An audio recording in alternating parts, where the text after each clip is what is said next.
Now, as alleged cases of stalking and fixated behaviour continue to make headlines regarding public figures like Shirley Ballas and Emma Raducanu, today we hear from Debbie Waring, who had a chilling experience of her own. Yeah, Debbie's next-door neighbour, someone she trusted, planted listening devices in her house to spy on her, leaving her feeling violated and, of course, unsafe. And she's here now to share her story. Debbie, thank you so much for coming in this morning. We're just watching a little bit of footage there, which essentially is how you caught him, sort of checking for the device. But let's go back, because that's almost the conclusion of your detective work that got to the end, rather than how this all started. What was your experience? How did you work out that something strange was happening?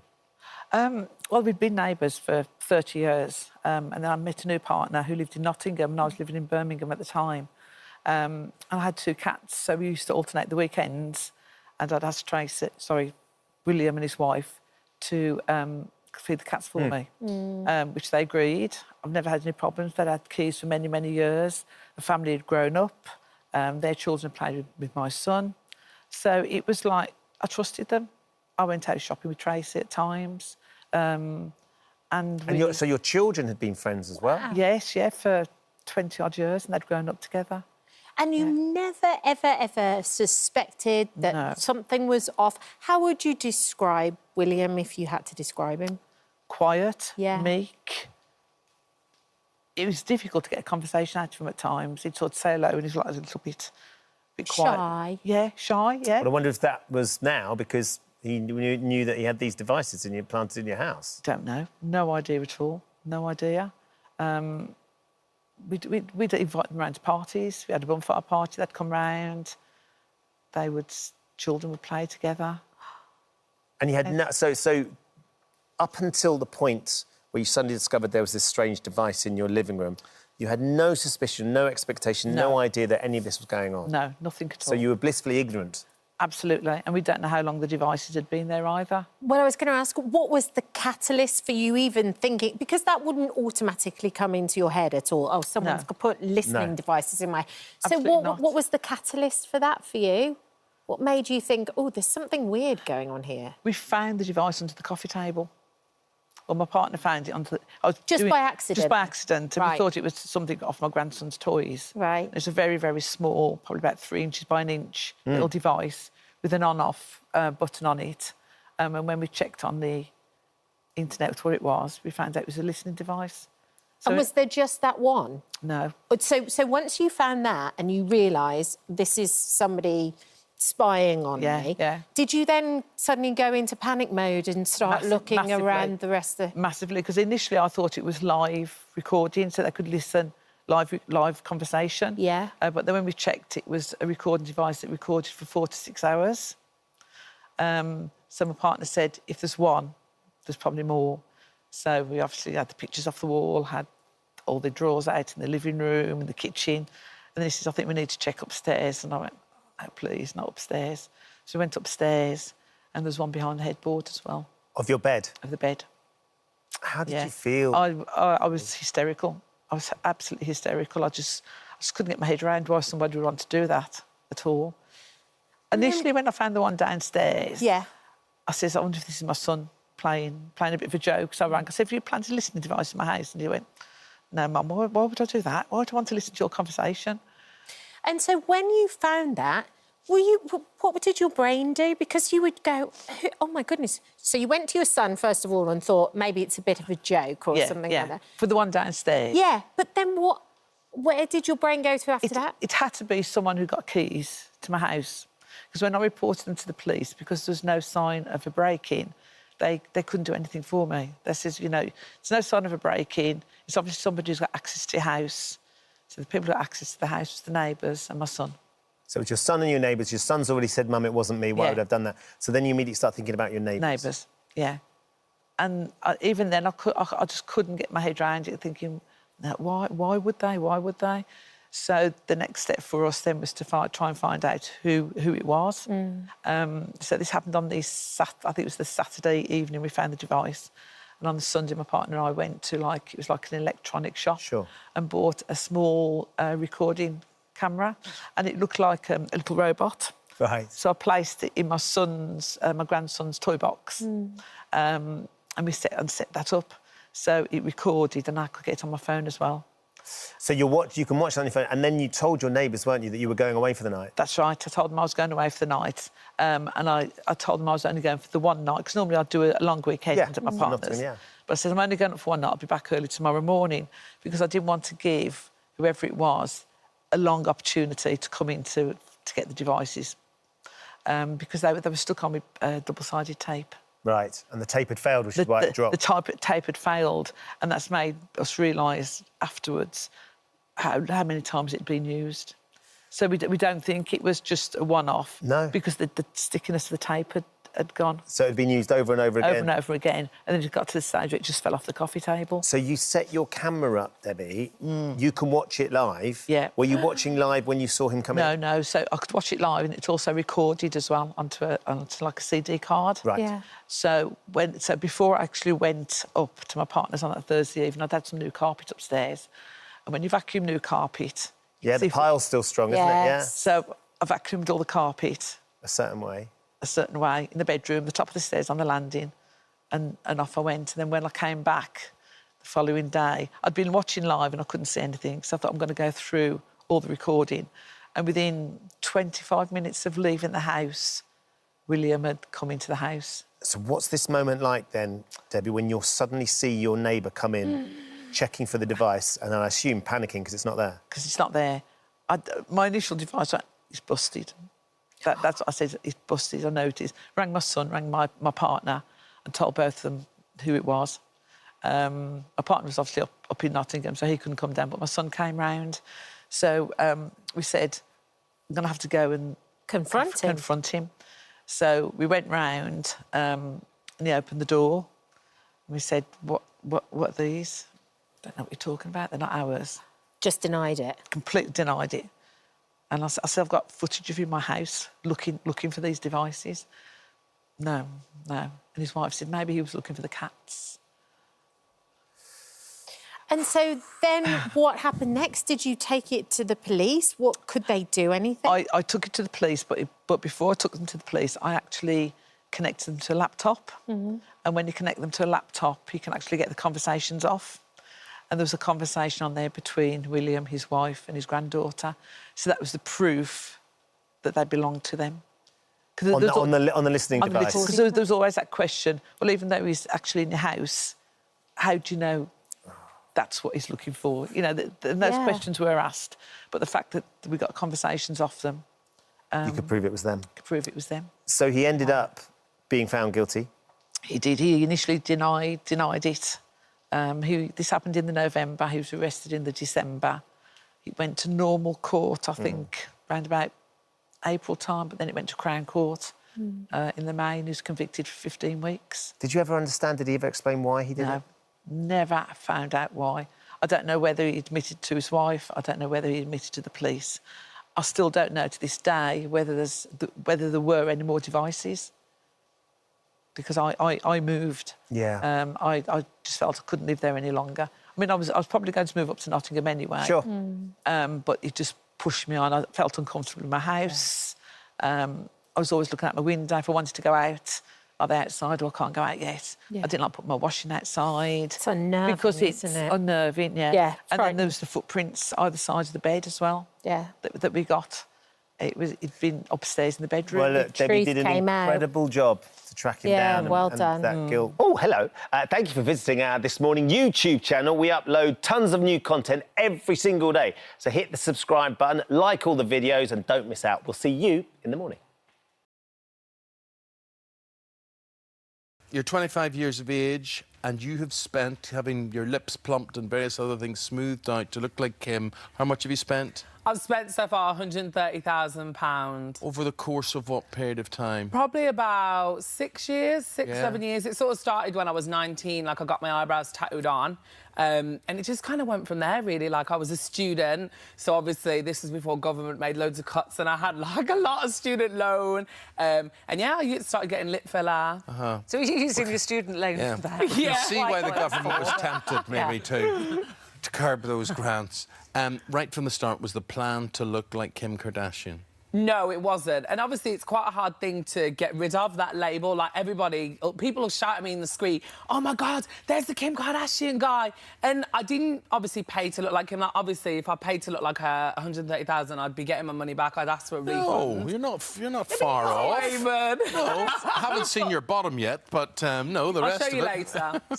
So it didn't start with just an obsession with Kim. That's evolved as this has gone on. Yeah, it was, you know, Kim started getting procedures on Keeping Up with the Kardashians, and she started getting lip filler and things. But ever since a young age, I've always been, like, obsessed with, like, celebrity plastic surgery, and it's just grown and grown and grown. And I think when I originally did my story, which obviously got me all the TV work, got me noticed, they put the Kim Kardashian spin on it. Like, they said, who's your idol? And I said Kim Kardashian. So they obviously took it and ran with it. Gotcha. So tell me what you've had done, because obviously your lips, which we've seen there. So Yeah. from head to toe, tell me what you've had done. So I've had 2 nose jobs, I've had a chin implant, I've had neck liposuction, I've had my eyebrows tattooed on, I've had lip filler, I've had cheek filler, I've had smile line filler, jawline filler, I've had a non-surgical thread facelift, I have a full face of Botox, vampire facials, I have regular Nitox vampire treatments.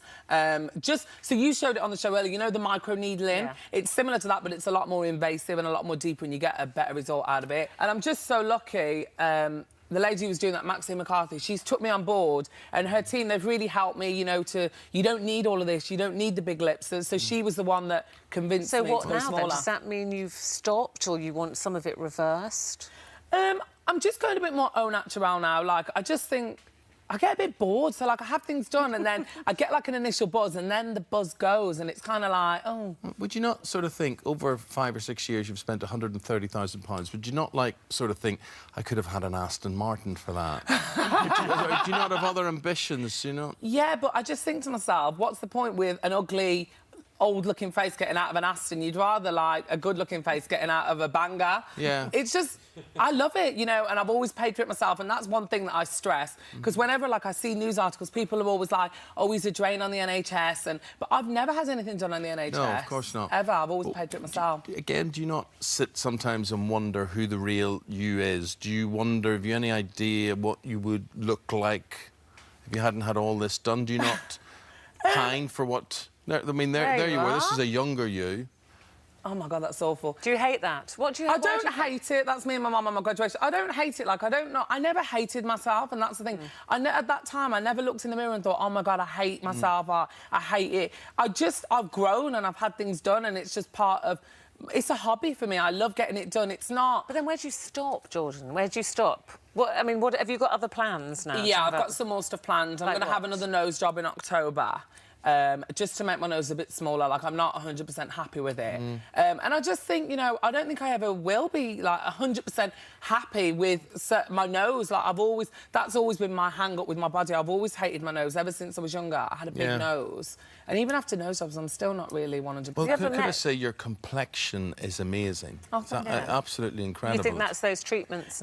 Definitely. I mean, I always had good skin before. I mean, she's got good skin. Obviously, Kim, she has the vampire treatment. But the Nitox definitely helps. I've just noticed I never get breakouts. I never get spots. No, you look great. And what about when you're going around Manchester? What's the reaction from people? You know, it's really positive. Like, obviously on social media, like, you guys have probably seen, somebody tagged me in this morning on Facebook and they were like, look what people are saying. And it obviously doesn't bother me. But in real life, people are so positive. It doesn't, honestly, it does not faze me. And what about your mum? What about your mum who gave birth to you? My mum, you know what, I love my mum so much, and we're so close, like, we're such a close-knit family. My mum doesn't always agree with everything I have done. She doesn't think that I need it. She doesn't really... She's not 100% on me doing TV work. She doesn't really like that. But she loves me, and she supports me anyway. Well, that's brilliant. It's fascinating talking to you, Kim. I mean, Jordan. Sorry. But... For more of the same, just click here. And don't forget, you can subscribe for even more of these amazing videos exclusive to our channel. Where did you have implants apart from your breasts? Face, breasts, everything. You name it, I had implants. And in areas you wouldn't even dream of having implants. Like what? Like your bottom? Your... Bottom, hips, just everywhere. Everywhere? Yeah. So they've all Cheeks, been... chin. Really? What is your earliest memory, Adam, of the type of OCD that you have, or that would grip your life? It was my only memory from the age of 5. I had no other thoughts other than these severe, what I now know to be mental health problems, but they took over my life. It was almost mental torture. At 5 years old? Oh yeah, the earliest memories, absolutely. From being in school. Initially it was attachment issues with my parents. My parents would drop me off at school. And I felt I had an obligation or a responsibility to protect my parents, that they wouldn't get knocked over on the way back from school. So you start to invent, it felt natural to invent rituals, compulsions, which we know as OCD, to alleviate the anxiety. But of course, anxiety is a very disloyal friend when it comes to OCD. Reassurance of anxiety is a very disloyal friend when it comes to dealing with OCD, because it's like a drug. You need to have more reassurance to make yourself feel better. So when you say you develop little rituals, you're 5 years old and you were worried about your parents could get killed or knocked over. So what kind of rituals were you conjuring up? Oh, I mean, at the time they feel very rational. Because, you know, as humans, when we're scared and we have anxiety, we want to find a way to alleviate that anxiety. So I would find something that just would make me feel better, whether it was touching the light switches, whether it was looking under my bed, anything that would alleviate this awful stress, this internal.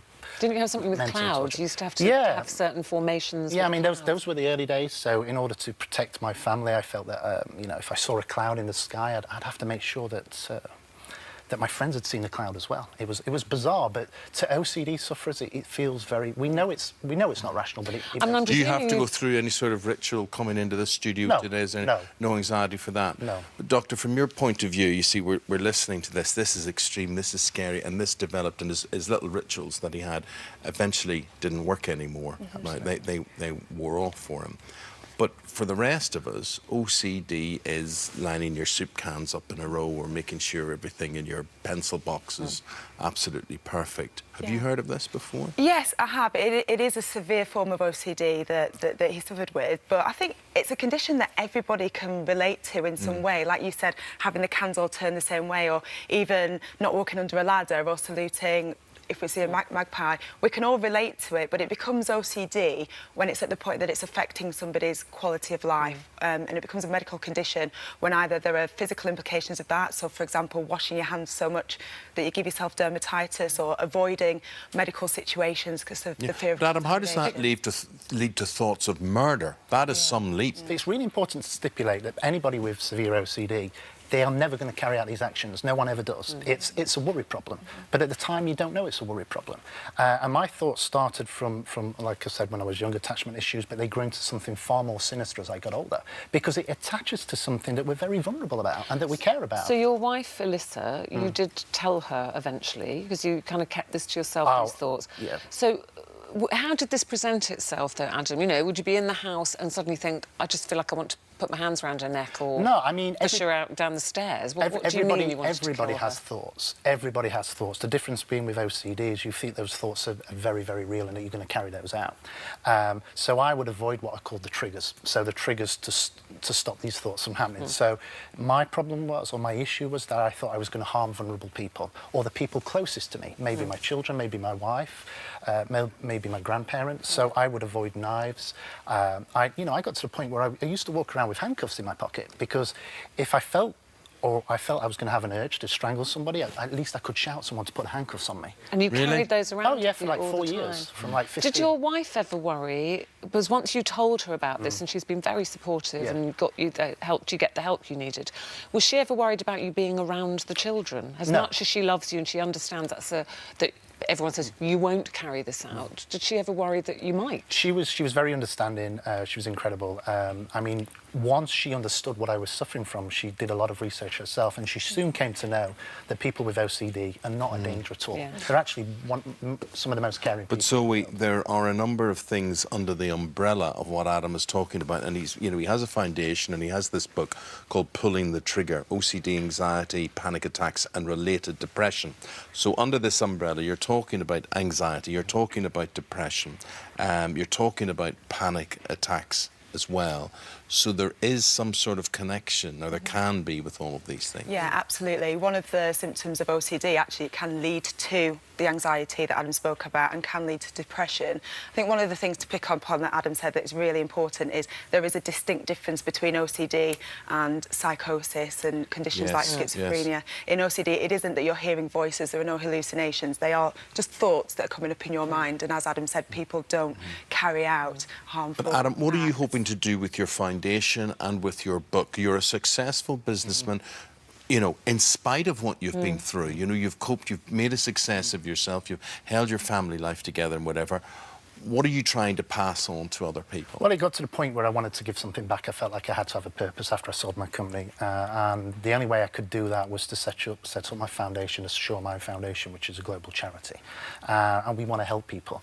And we don't want to be just a charity that talks, we want to make things happen. I mean, one of the things that we've just launched last week was the petition to make mental health education compulsory in all UK schools. It's absolutely fundamental. I can't believe it's not in place in the first place. If reading, writing is in place, biology is in place, physical education, why is mental health education not? But you see, the very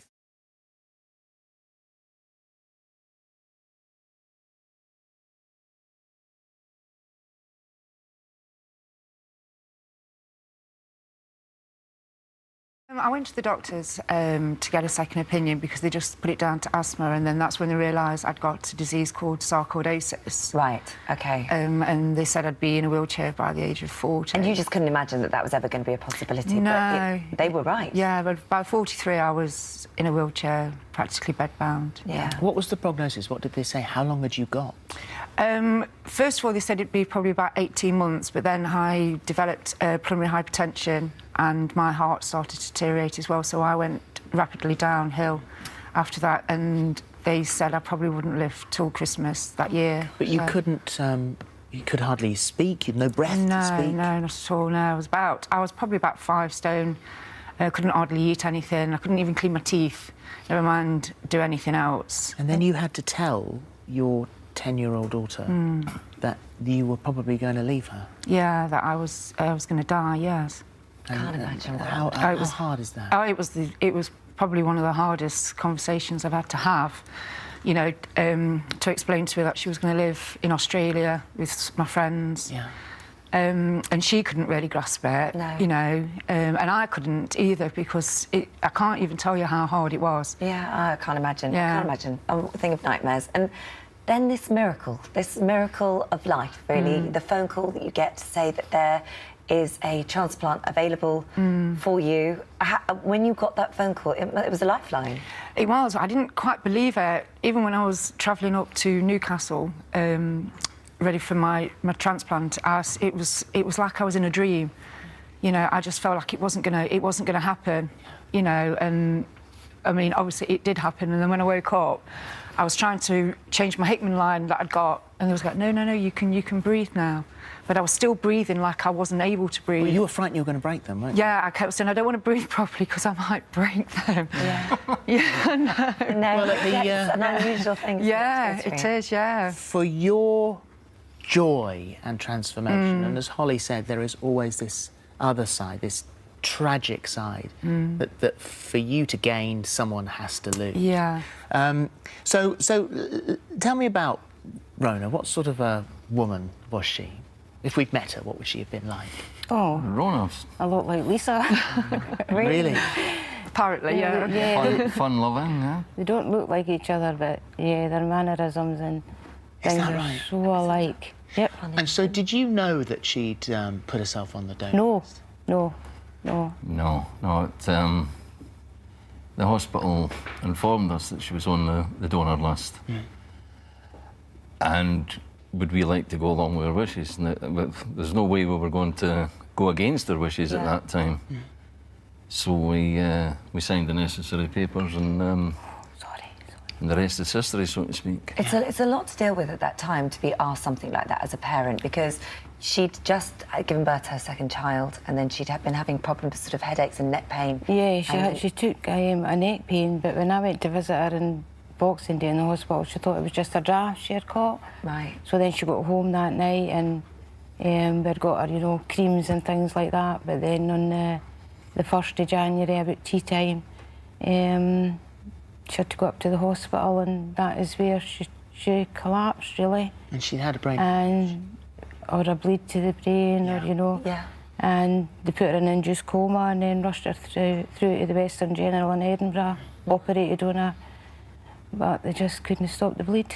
Oh, I'm so sorry. So sorry. That's a terrible thing to happen. And so because she was on that list and because you had agreed to go with her wishes, tough as that must be, I'm sure, she helped 3 women with her liver and a kidney and her pancreas, and a man with her other kidney, and her heart valves were stored. And so she's brought life and will bring life to countless people.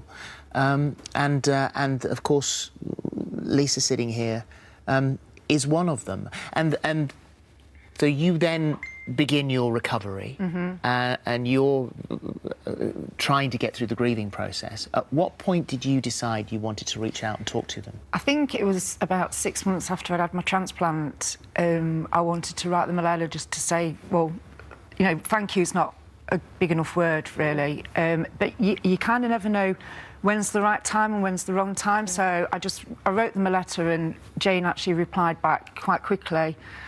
And then it was about a year later I wrote my second letter, and then that's when I got a phone call saying that they wanted direct contact. And you did meet up, and you were quite nervous because you were Yes. thinking, oh my gosh, the pressure on me, because are they going to like me? Are they going to feel happy? I mean, what a pressure. I mean, that really is. But very emotional for both of you, especially for you. And that moment when she saw you and you hugged and you touched her chest, and because you just wanted to feel those breathing lungs again. Yep. Yeah. It's... I didn't know what to let her go. No. Yeah. And you hugged for ages. I'm never going to go. Yeah. I felt free. I didn't know what to let her go. Yeah. And what's lovely is, as Holly said then, is that, you know, that there was this instant bond. Instant. I just loved her. Yeah, same here. Which is why when lovely Jim proposes, and you sadly lost your dad. Yeah, my dad died of lung cancer when he was 43. Right. So he was very young when he died, And so you asked whether or not John would walk you down the aisle. I did, yeah. What did you think when she asked you? The first reaction was shock, and then the more I thought about it, I thought, what an honour that would be. At this stage, unbeknown to Lisa, it was one of Rona's wishes that I walked her down the aisle when the day came.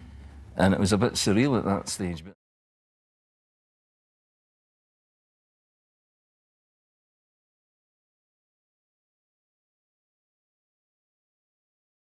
Well, as Alison shares her story in the new ITV documentary, The Undercover Police Scandal, Love and Lies Exposed, she joins us now in the studio. Alison, thank you for coming in. Pleasure. It is a truly gripping and extraordinary documentary. We've watched it, and from start to finish, jaws on the floor, trying to comprehend what it is that you and these other women have been through. Let's just go back, though, to that time when you first met him, you first met Mark, and what was going on in your life and how he came to be a part of it. I was a school teacher, English and Media Studies teacher, which is how I came to have that much video footage, had a video camera. I was a member of a campaigning group in Hackney. We were campaigning about anti-racism, anti-fascism, sort of things you're supposed to be against.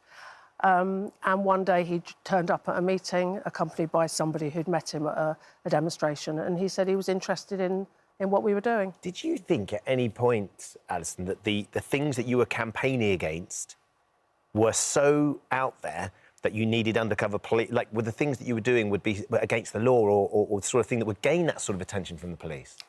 If you're political and you're involved in political activity, particularly on the left, most people kind of thought there were undercover police at demonstrations, maybe even at public meetings, monitoring, keeping an eye.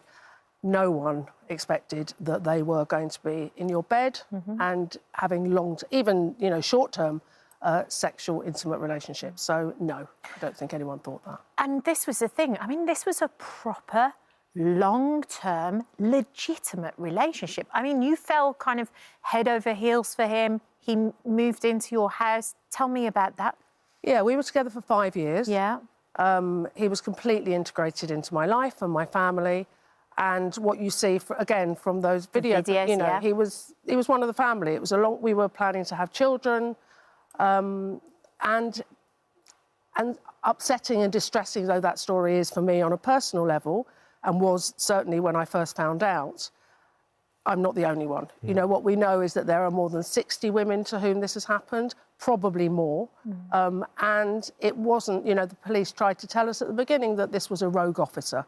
And what we can see really clearly now is that this was systemic. So when did it start to unravel then? When did you start to get suspicious? Not until after he left. You know, they're professional liars. They're trained, they're funded by taxpayers. We pay for this work.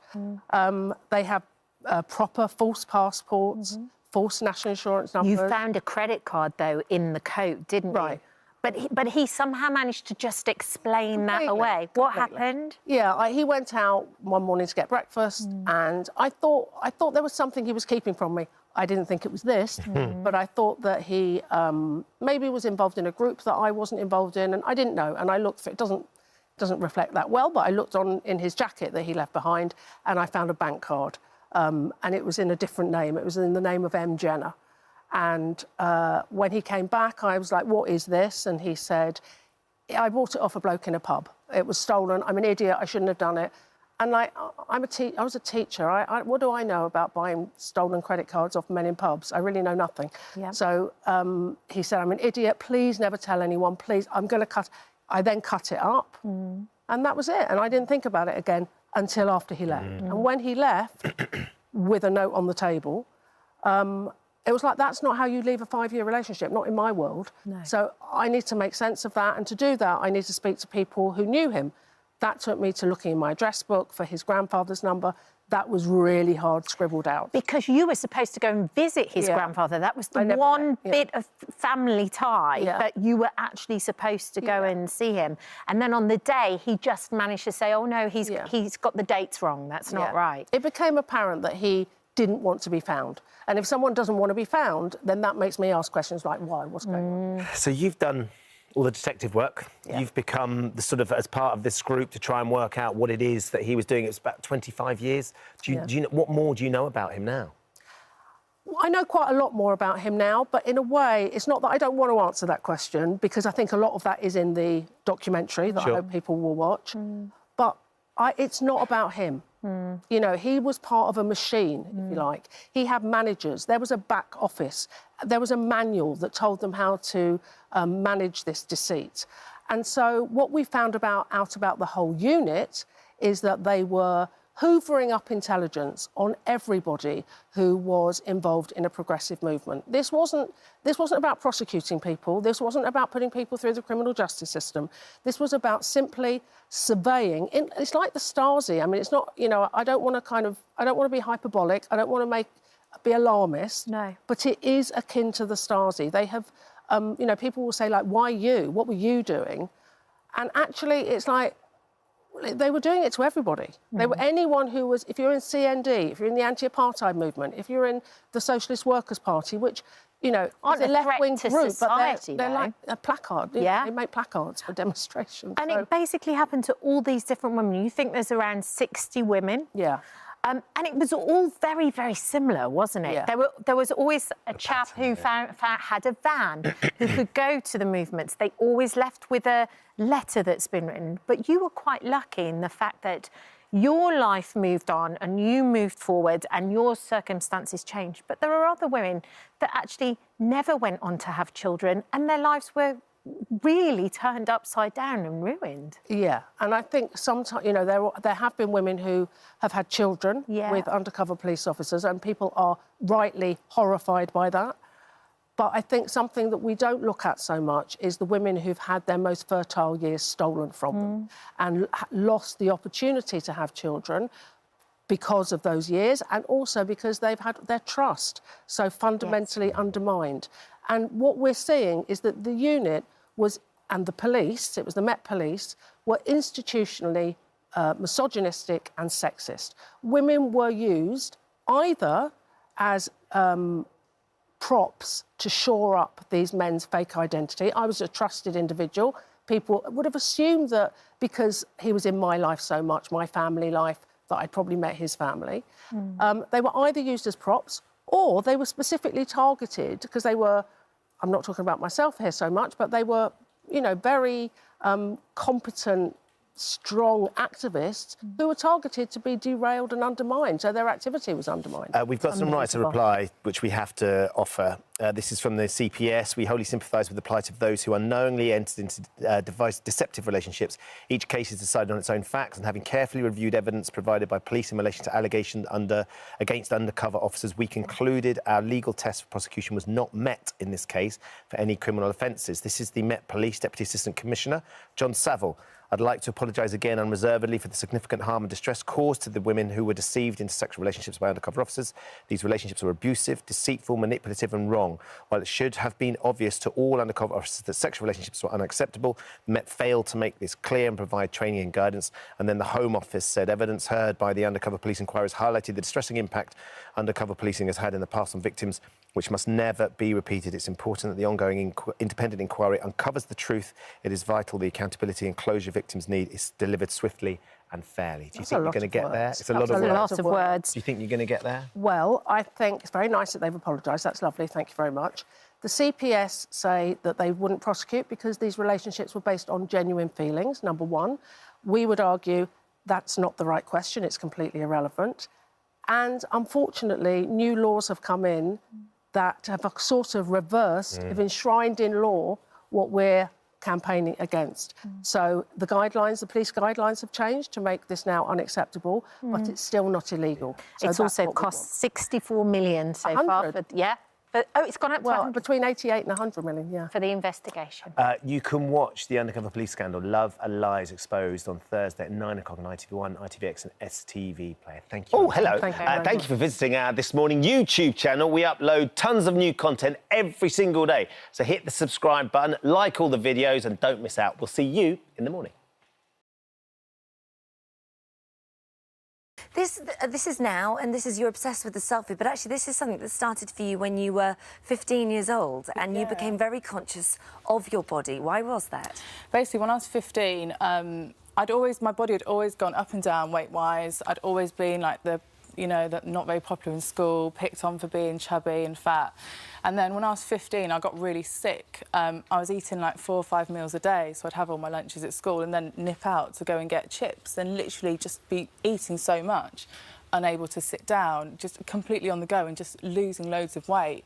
And then just before my GCSEs, I basically got taken ill with suspected meningitis. But it wasn't actually that at all, it was a thyroid disorder. So I had an overactive thyroid, which meant putting me on steroids because my heart rate was so fast.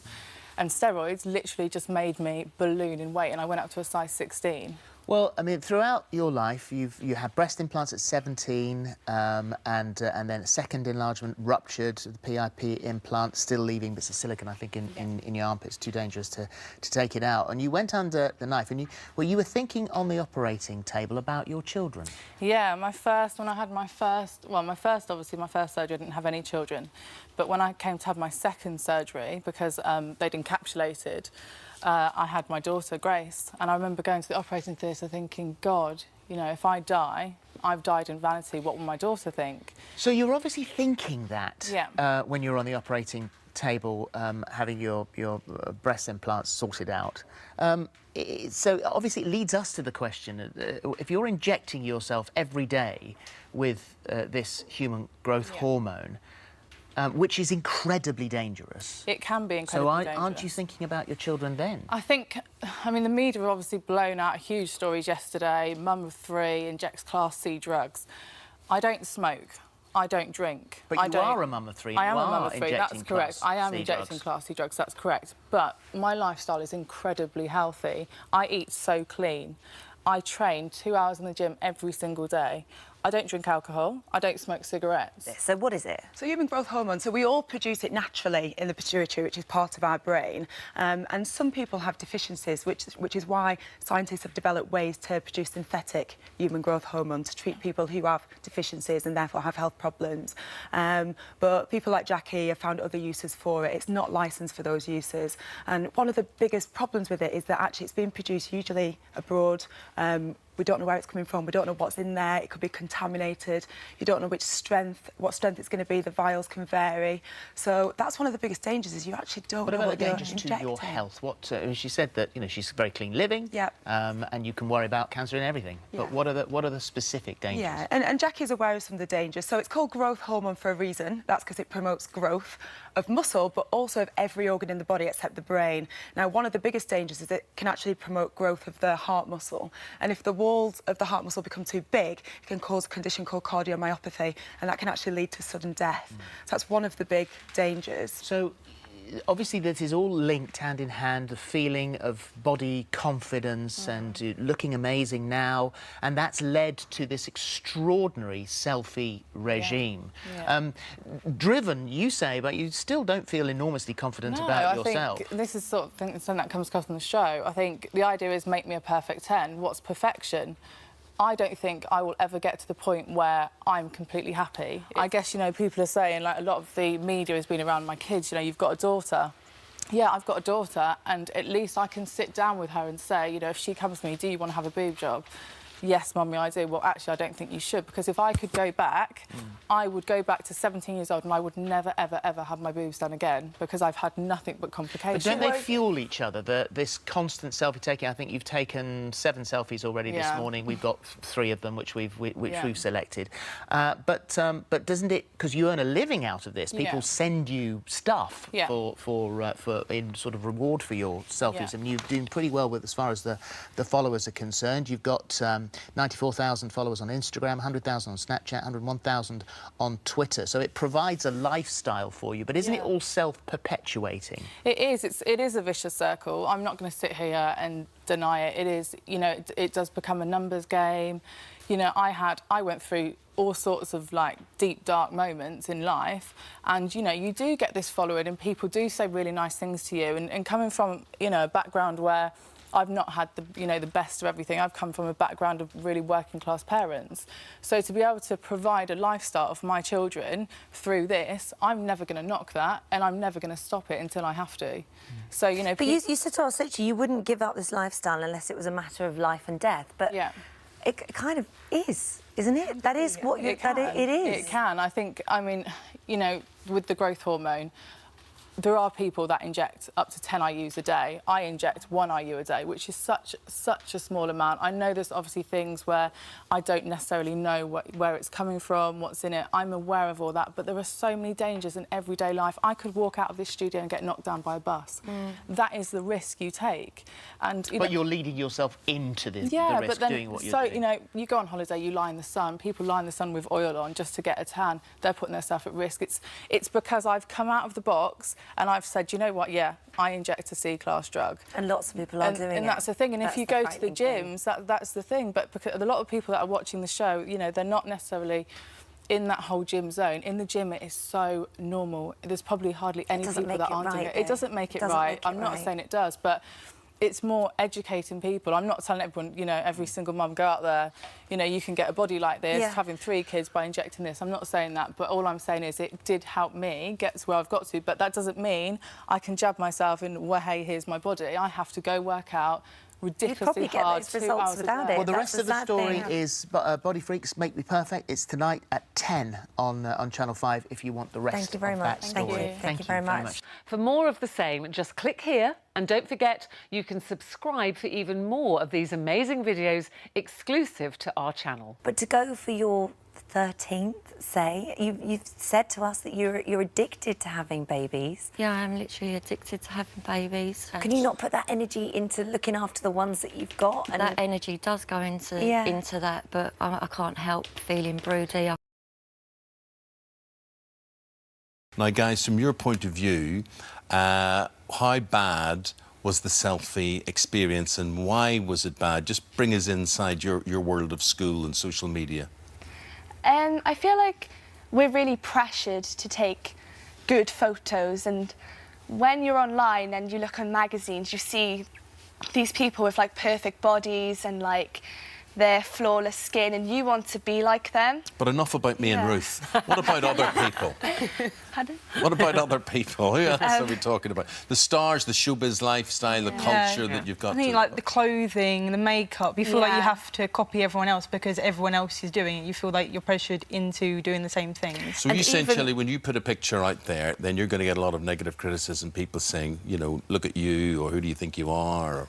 Yeah, some people like then take it to the extreme. You think, oh, I'm going to try my hardest to be like what they want me to be, but then they don't want you to be that and said you're fake, you're ugly, and things like that. So how bad did it get for you, Hannah? Because you said you were bullied. But I mean, I've got to say, beautiful red hair. My mum's a redhead. I love red hair. But this was a problem for you when you were younger. Yeah, I got bullied in primary school and in my last high school, and everyone made comments about my hair because I was pale. And it got to the point where I was crying my eyes out at home to my mum, saying I wanted to dye it because I ended up like hating how I looked and I just wanted to change it. And so you're looking at what the popular people that you think they are. I became obsessed with like looking through their Instagrams and seeing what apps they're using to filter their photos, and I used to think that they were so perfect and I wanted to be that perfect. So we can see here, heavily filtered, you've got apps on your pictures here. So although this person in these pictures is gorgeous, that person is not you, who's also gorgeous, but in a different way. But it doesn't look like you, really, does it? Yeah. Did you have a moment then when you thought, what am I doing? This has become like an addiction now. Yeah, it really did concern me after a while because my mum used to say, like, stop filtering your photos, you don't need it. And she'd take natural photos of me. And I started to, like, realise that sometimes it is better, like, not to filter them. You're nodding there, Chili. Is that... Yeah, did you have that moment when you thought, this is not real?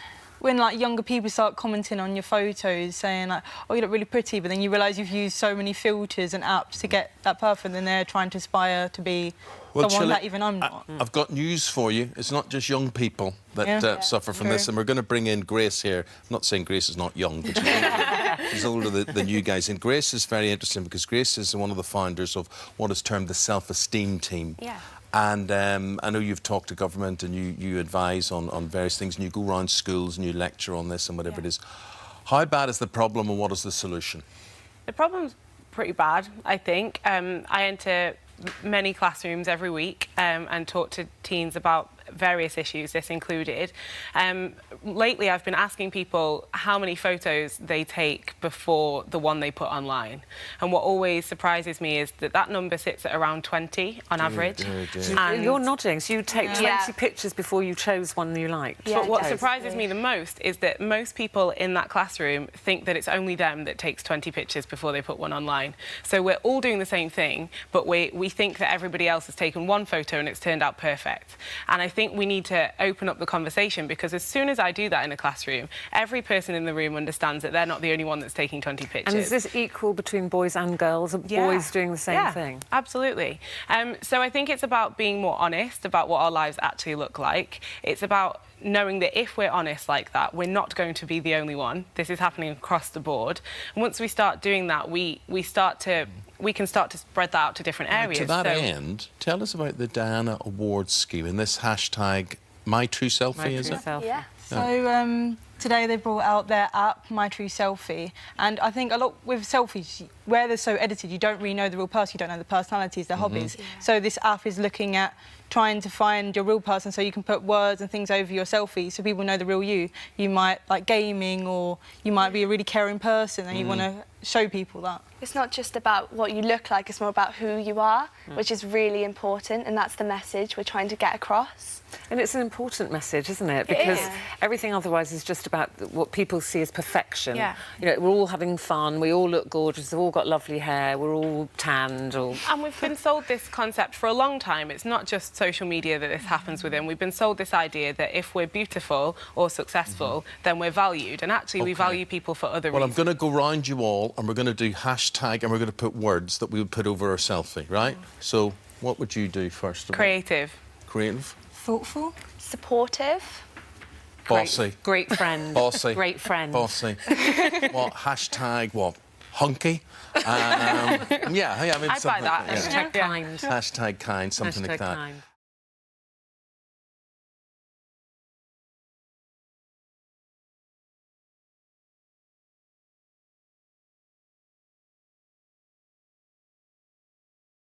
If I can just say, one of the reasons that I've wrote a book called Strip Bare, and I started going out as an inspirational speaker in 2013, and I write verse and blogs for charities and causes.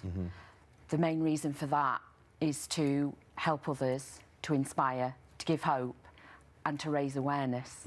My addiction actually was part of, if I say 30 years, I battled with mental health issues, and that was severe depression, which started after I left school, basically, and also anxiety. And the shopping addiction became part of that. It was embroiled with it, and it was literally triggered by low self-esteem and a lack of love for myself. I think that's what I can openly say to people. And then you thought that then buying nice clothes... Made me feel good. Made you feel good. It's like an addiction, I would say, is a habit that spirals totally out of control. So, say if you talk about drinking, we all like a drink. Well, most people like a drink at the end of a busy week, so a glass of wine. But if you woke up in the morning and it's the first thing on your mind and you want a glass of wine rather than a cup of tea, then you've probably got a problem.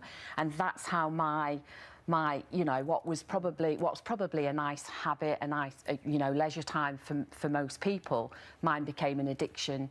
So I'd actually go into a shop and I'd get this high, so the adrenaline, and it was literally looking in the mirror, trying the clothes on, and then I would probably feel, particularly towards the end, feel physically sick at the money that I'd spent. Well, I think a lot of people will identify with that in some way, to some degree. The addiction had to be paid for. When did you start getting into trouble, realising that you hadn't got the funds? Because you had a good job.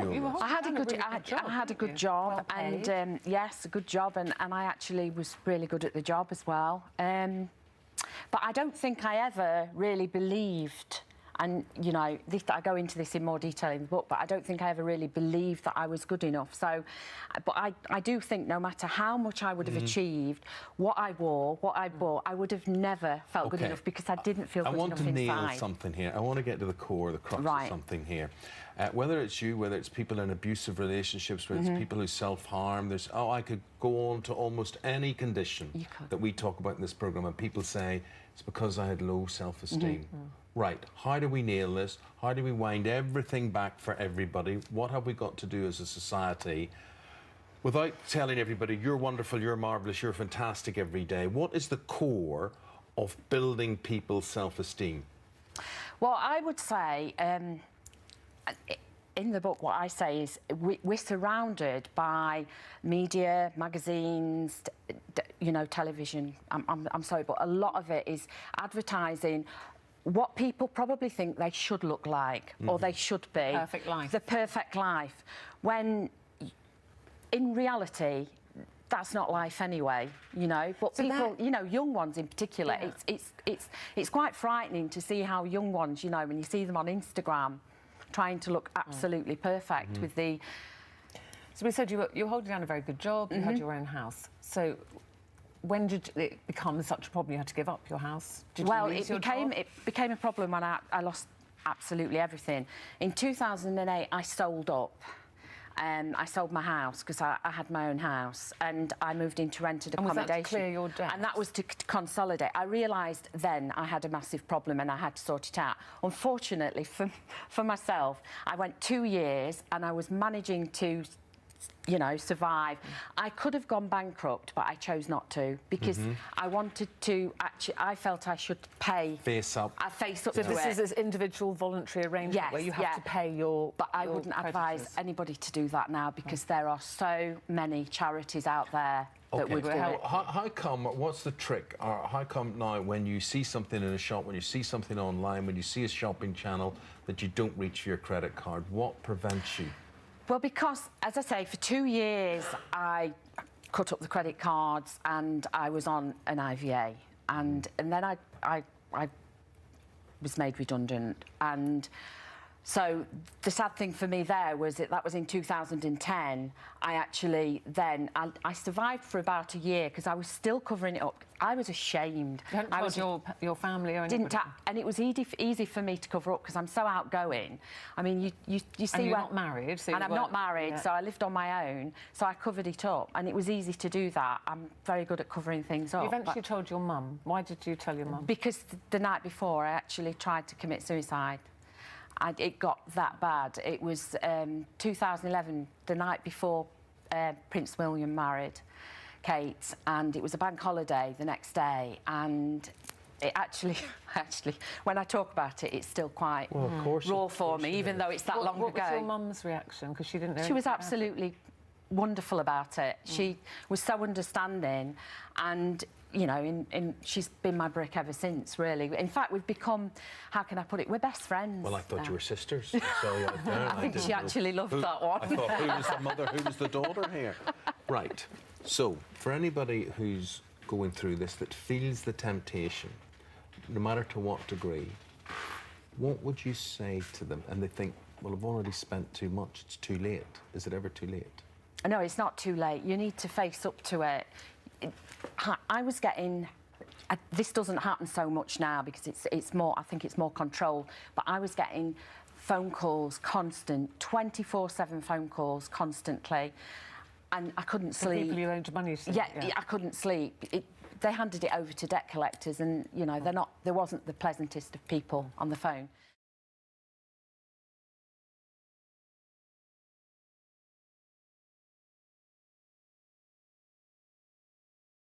We're joined now by Paloma's twin brother, Gabriel Shemirani, and investigative journalist, Mariana Spring. Good morning to you both. Good morning. Can I first of all talk to you, Gabriel, about growing up and were conspiracy theories like a part of your childhood? Were they talked about quite a lot in your house? Yeah, so for as long as I can remember, conspiracy theories were part of our growing up. And as a young child, you don't really think about it too much. Like if your mum and dad are saying 9/11 was an inside job or 7/7 was an inside job, you're an 8-year-old, so it doesn't really concern you. So it only gets to when you're about 10, 11, 12, that it starts sort of shaping your worldview and your approach to politics. So, you know, we say in the documentary that me and my brother, up until the age of 13, believed that the royal family was shape-shifting lizards. So it's stuff like that where it's very extreme, but it breeds into your life. And even some of the more conspiracy theories where they're not as extreme, but they're still obviously wrong. So like the 9/11 was an inside job, kind of things. Or especially with my mum, around the age of 12, it became the medical establishment is out to kill you. They're seeking to kill you. You can't touch them. You can't have vaccines. All vaccines are dangerous. Every vaccine is going to kill you. She really forced the idea of, for example, like the MMR vaccine causing autism. And it was, I think she got cancer herself, didn't she, your mum, in 2012? So my mum got cancer in 2012 and she had conventional diagnosis, conventional surgery. And the surgery essentially was what cured her. I think I read some statistic with her cancer and with a double mastectomy that she had like a 78% chance of survival anyway. So after the mastectomy... so she had the conventional treatment that actually saved her life. Exactly. And cured or got rid of the cancer. Yes. And yet, post that experience, her interest in the medical misinformation and the medical conspiracies, that sort of accelerated. Yeah, so completely. So I think if you're familiar with Mel Gibson or Jess Ainscough in Apple Cider Vinegar, I think my mum saw this as her opportunity to mould herself as one of these wellness influencers. So she did the Gerson therapy after her cancer had been removed. And I think part of it, she believes some of it because she's a very distrusting, paranoid person. But I think she also was using it as an opportunity. So it comes, she does it, and it comes to around 2016, 2017, and she starts trying to build an online following, talking other alternative health seminars. But it wasn't until COVID that she really realised that this is my chance. This is this mainstreaming of anti-science narratives and this general public fear about health. And, as with a lot of things, she was able to take advantage of that fear to place herself in the middle. And that's kind of what skyrocketed her presence in the alternative wellness sphere. Right. And then your sister, Paloma, was diagnosed with cancer. Yes. So my mum and sister, as we all did, had like a very, very difficult relationship with my mother. So my sister started getting pains in her chest and her back around October 2023. Yeah. And she was estranged from my mum at this point. So again, my sister had the conventional diagnosis, you know, got a biopsy, was engaging with doctors, had scans. And unfortunately, on the 22nd of December, she got told in the hospital that she had non-Hodgkin lymphoma, which for a girl of her age, with her prognosis, very high survival rate. Like 80%, right? Exactly. So, I remember thinking, oh, she'll do chemotherapy and she'll be fine. And she was engaging with the doctors and she was actively weighing up her options. But it was when she told my mum I'd got cancer, that's when the control and the coercion started. And before I knew it, my sister had gone from not speaking to my mum to now she's removed from the hospital. Doctors are stopped from contacting her and she's, been coerced into doing this alternative therapy that my mum was advocating. So she was given no conventional medical help whatsoever because she chose not to? Not at all. My mum, no conventional medical help because my mum pressured her into not doing my mother and father pressured her into not doing chemotherapy.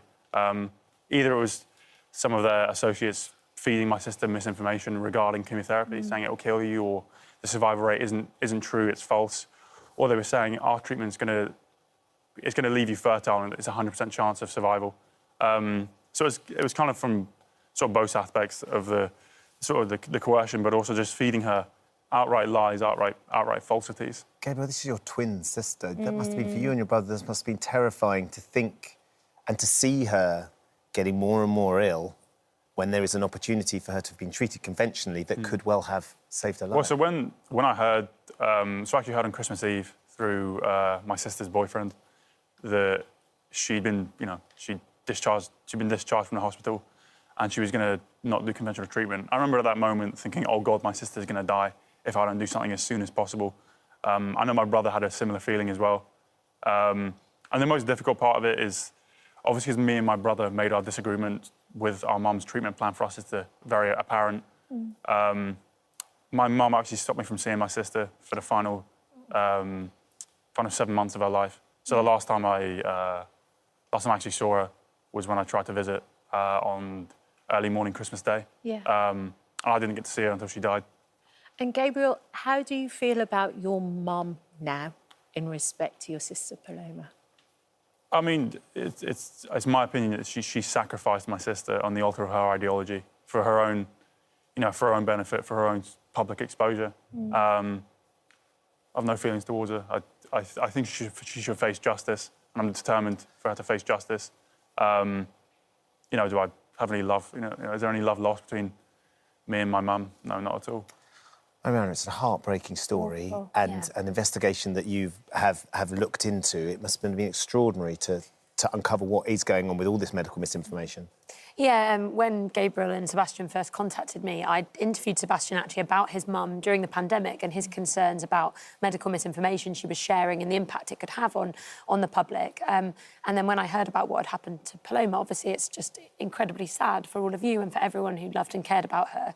And I think that, we tried to speak to Kate Shemirani and also to your dad, Faramaz Shemirani, her ex-husband. They didn't get back to us, but they've continued to promote a range of unproven theories about what happened to your sister, including suggesting that she was somehow harmed by medical staff and that there's been a cover-up taking place. I wrote to them with lots of allegations and they came back to say that they believed Paloma had died from medical interventions given without lawful consent or without kind of proper diagnosis.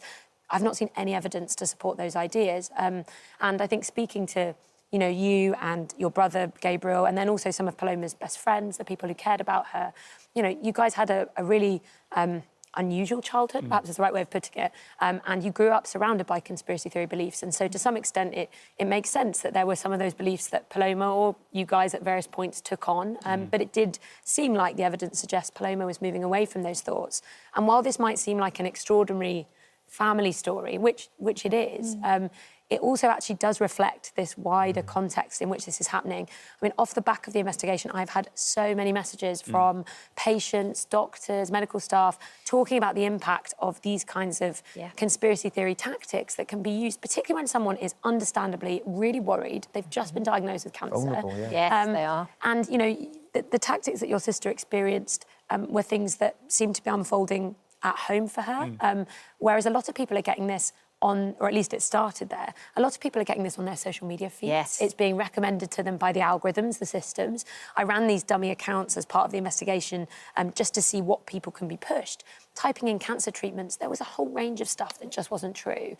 And that was, you know, conspiracy theories about doctors, unproven remedies, getting millions of views. And then you've got senior doctors who I spoke to as part of the investigation who say that they're kind of increasingly dealing with this visibility of the health misinformation, this mainstreaming of it.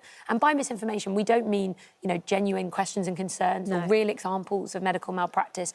And also, you know, there can be good things about doing complementary therapies along with treatment. At the same time. Exactly, but, you know, and being healthy, that is a good thing. But this is about people rejecting kind of all forms of conventional medicine like chemotherapy and choosing those alternative therapies, believing that they could be curative.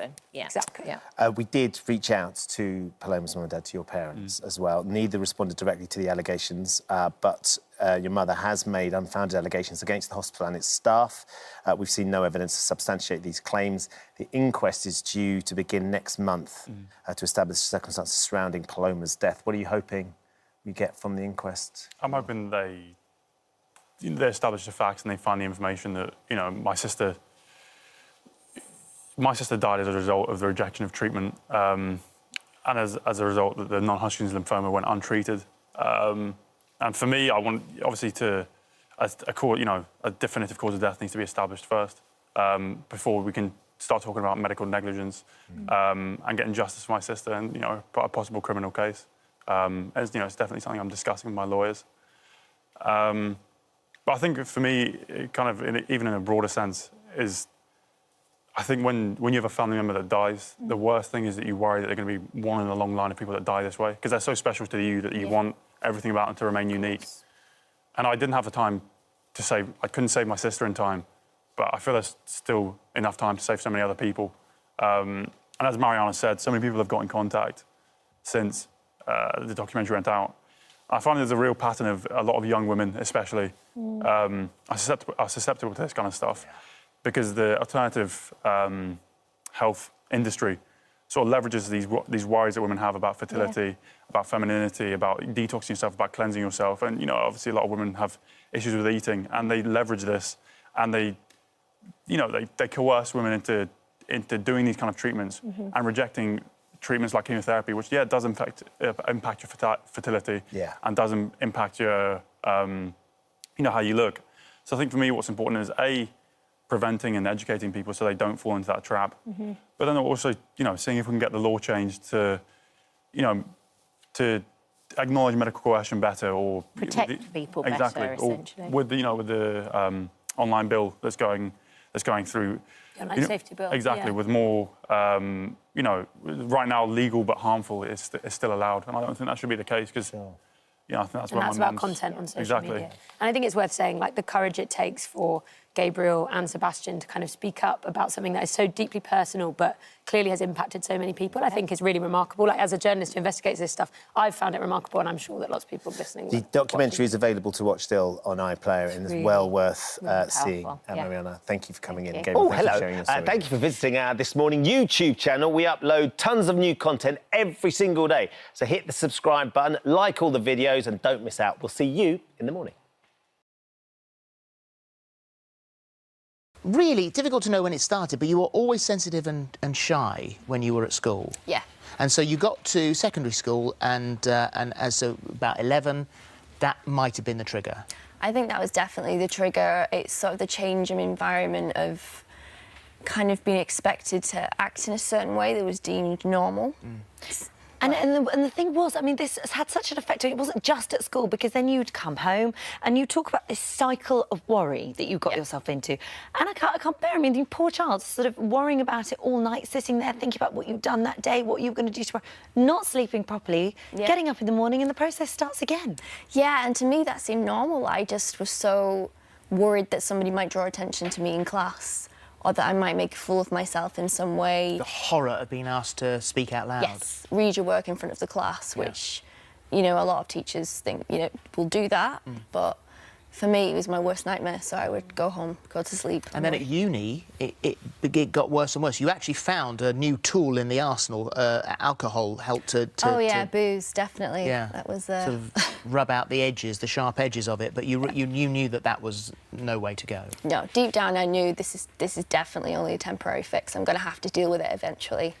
Well, you moved to London and you got your dream job working in publishing. On the outside, as I said, this was a dream, but internally, living a nightmare, really, for you. How did you cope in the workplace? Well, my approach to my anxiety, which is the worst thing, I would never recommend this, was just to ignore it.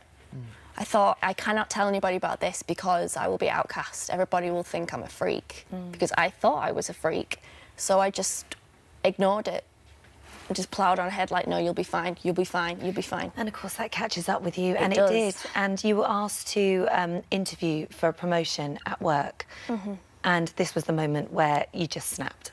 Yeah, I had what I now know was a panic attack, but I'd never had one before, so I thought I was dying. I genuinely, you know, the heart was going, I couldn't breathe, I felt like my limbs were going numb. So I laugh about it now because I have to, but I actually stood up and bolted out of the room and ran out, literally ran all the way down the street, and that was the kind of, you kind of have to do something about this now. Well, you obviously you've got Dan, who you say is, you know, your rock. He's the guy you wouldn't have been able to get through this without his support. But meeting him first of all, when you sit down and talk to him, your hands were shaking. Yeah. I mean, I don't know if you can see that. It's something I always have. It's better today, but yeah, it used to be much worse. Yeah. But did you tell him straight away as soon as you, because you met him through a dating site, I think, didn't you? Yes, so that's right. Flatmate said you've got to get out there, and that's one of those things that, you know, it's a tricky hurdle to get over. By the way, you know, I really like you, and I suffer from severe anxiety. It's going out is going to be tough. Yeah. I kind of didn't call it social anxiety at first. I just called it, I just have this thing. I just have this little weird thing that flares up now and again, but... Because at this point, you're still trying to keep it all under wraps and keep it to yourself. So after your first panic attack, you went home to Bolton and you went to see your GP. And very quickly and very simply, you got a diagnosis, which was a huge relief to you. Yeah, as soon as I saw it, I burst into tears of relief because it had a name. If that makes sense. I was like, I thought this was just this freakish thing that only I had, and she was like, no, this is a very common condition. How long have you had it for? I was just like, 10, 20 years. All my life, pretty much. What was the treatment? It was medication. I don't produce enough serotonin in my brain, so I take medication to help with that.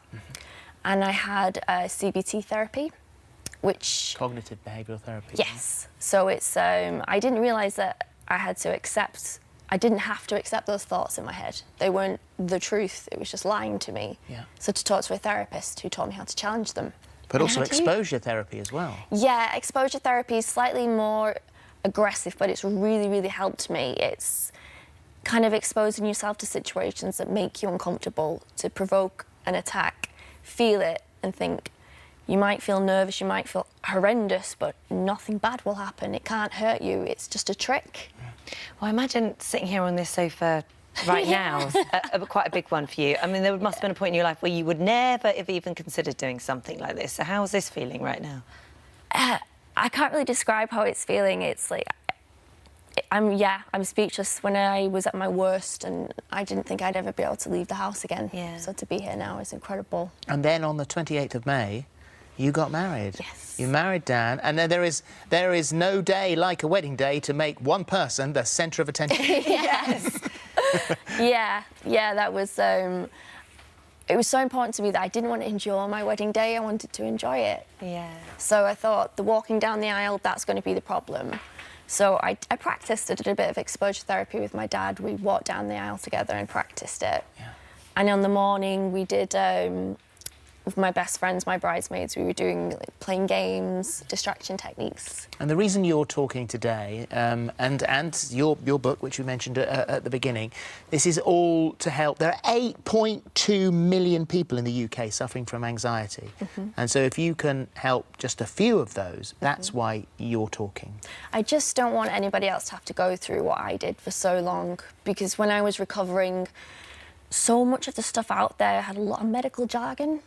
That's like, I don't understand that. What does that mean? Like things like serotonin or cortisol. And so I thought, I'm going to start writing it that a normal person can understand. Yeah. Oh, well done you. Makes perfect sense. If you enjoyed that, there's more of the same right here. And make sure you subscribe so that you never miss the best moments from this morning.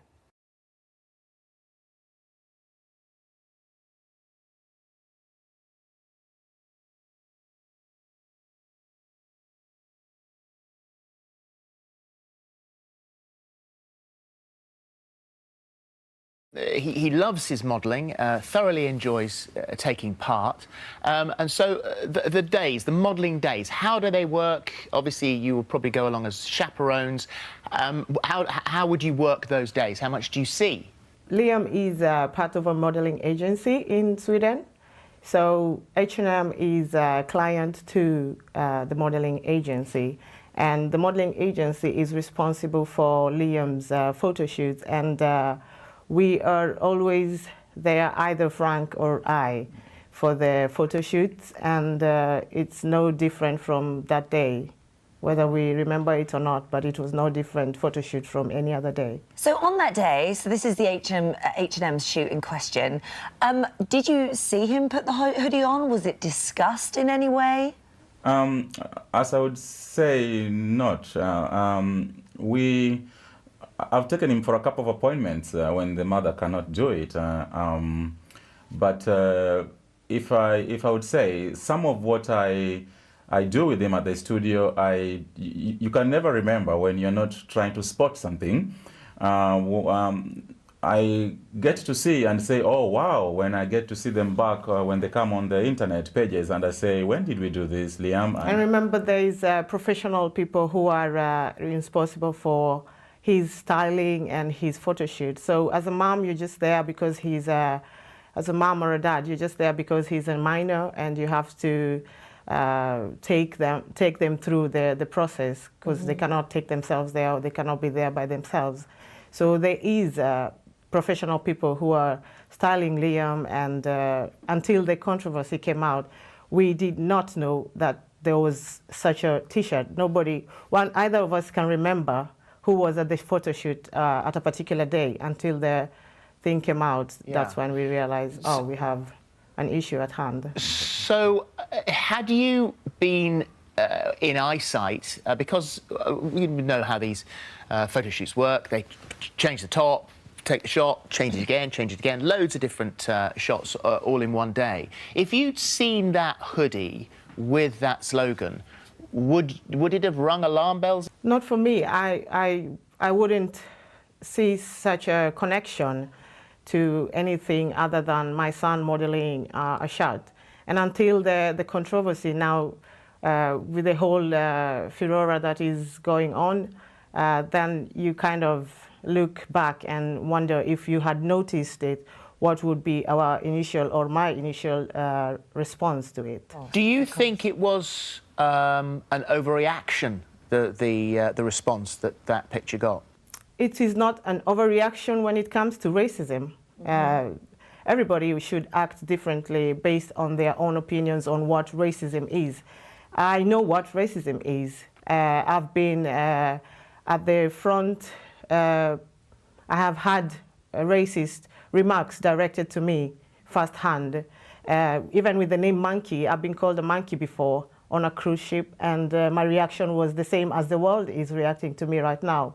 But to put the T-shirt and the word monkey with racism, maybe that is not my way of looking at it. I'm just looking at Liam, a black young boy, modeling a T-shirt that has the word monkey on it. And I think everybody should respect different opinions based on racism. And I mean, this has really affected the family, because you've had to move out of the family home. The comments you've had, I mean, it has gone global. So you are really feeling this as a family right now. Yes. Yeah, it is. I can't say we are having our normal family life as we've always wanted it to be, and despite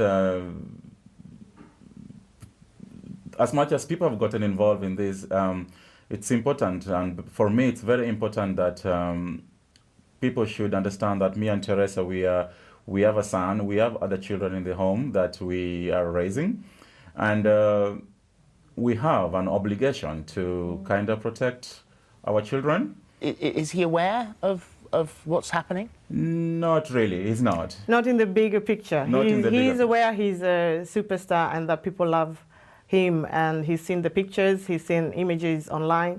He thinks, or he believes that people love him for his modeling job, and that he's cool and his confidence in his job. So well, I know that that is basically.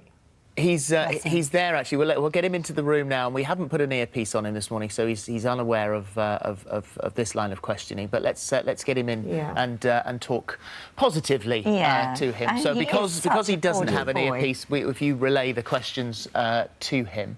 And we'll get him into the studio. Could you ask him when he comes and oh, there he is. When he comes and sits down about his modelling, how much does he love it? What does he like about it? What do you like about modelling? Can you say to the camera what you like about modelling, doing the photo shoots? I do. What do you like about it? The pictures that you take and everything. How much do you like it? He's very shy. He's gone shy. Because you're what? Because I'm nice and a model. You're nice and you're a model. Well, he is absolutely gorgeous. He really is. Well, he is a little star, that's for sure. Thank you. Tell him from us that we think his shoots are fantastic. He looks great.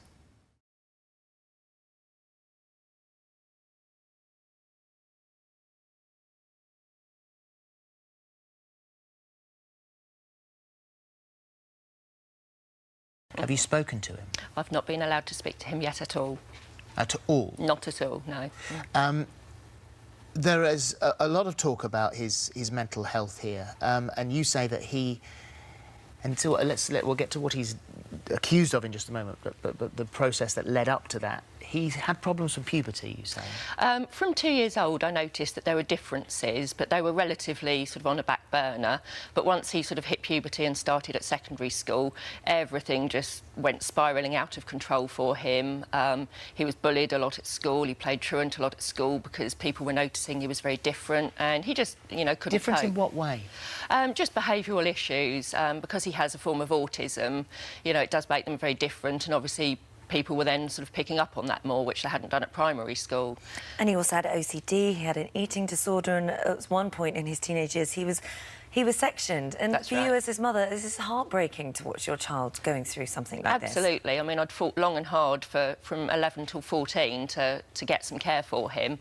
And when we were able to access it, we were told basically it was too late because he'd been left so long. His behaviours were so ingrained and his eating had gone downhill to such a point that there was no other option. Too late. That's extraordinary. Well, one GP had even said to me, well, he's not going to starve himself to death, is he? But that is essentially what happened. He had to be hospitalised.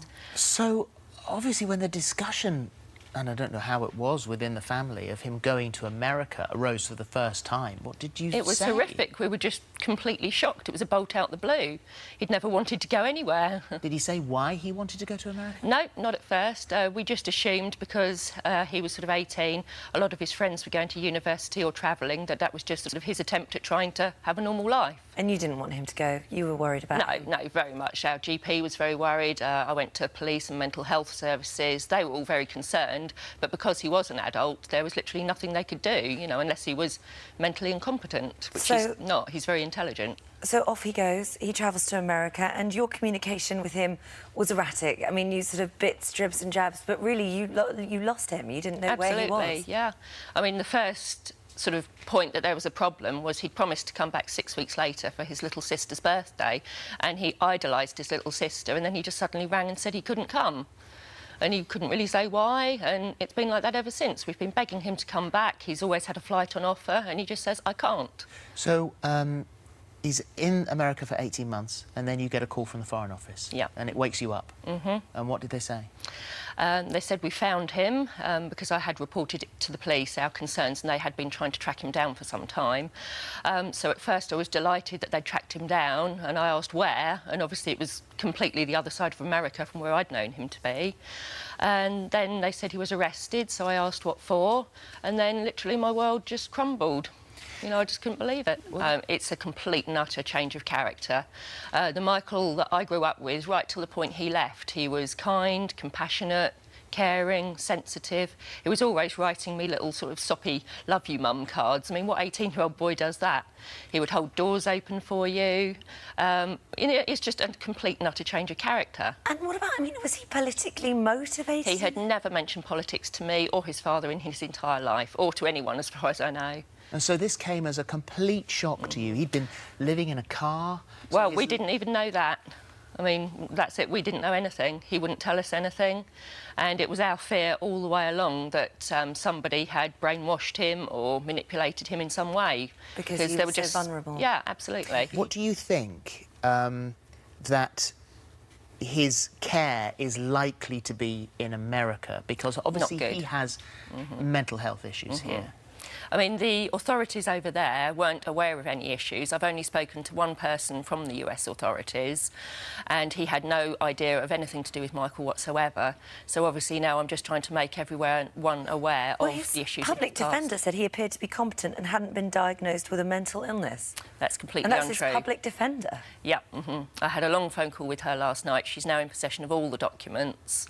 And yes, he's got a long history of problems, you know, diagnosis and issues. So clearly something has gone very, very wrong in this last year, and we need to get to the bottom of it. And what you do know is that he's being held in isolation. That's right, yeah. 22 hours a day, no windows, no communication with anybody. No, which is not good for anybody's mental health, is it? No, absolutely not. And his father has been out to see him. Yes. How much contact did he manage to have? He was allowed a 1-hour chat via video link, which is why, you know, we desperately want Michael brought back to the UK, because we need to see him. You know, at least over here they're humane enough to allow you face-to-face prison visits. The trouble is that you're fighting the massive American system here. Here's a young man who has obvious mental health issues who appeared to be attempting to assassinate a presidential candidate. They won't look kindly on him, will they? No, I understand that, but I mean, we need to look a lot deeper to find out where these ideas have come from, what's caused, you know, such an affable, gentle, kind lad to turn into something completely different. When are you hoping to talk to him? I've no idea. No, I've no idea.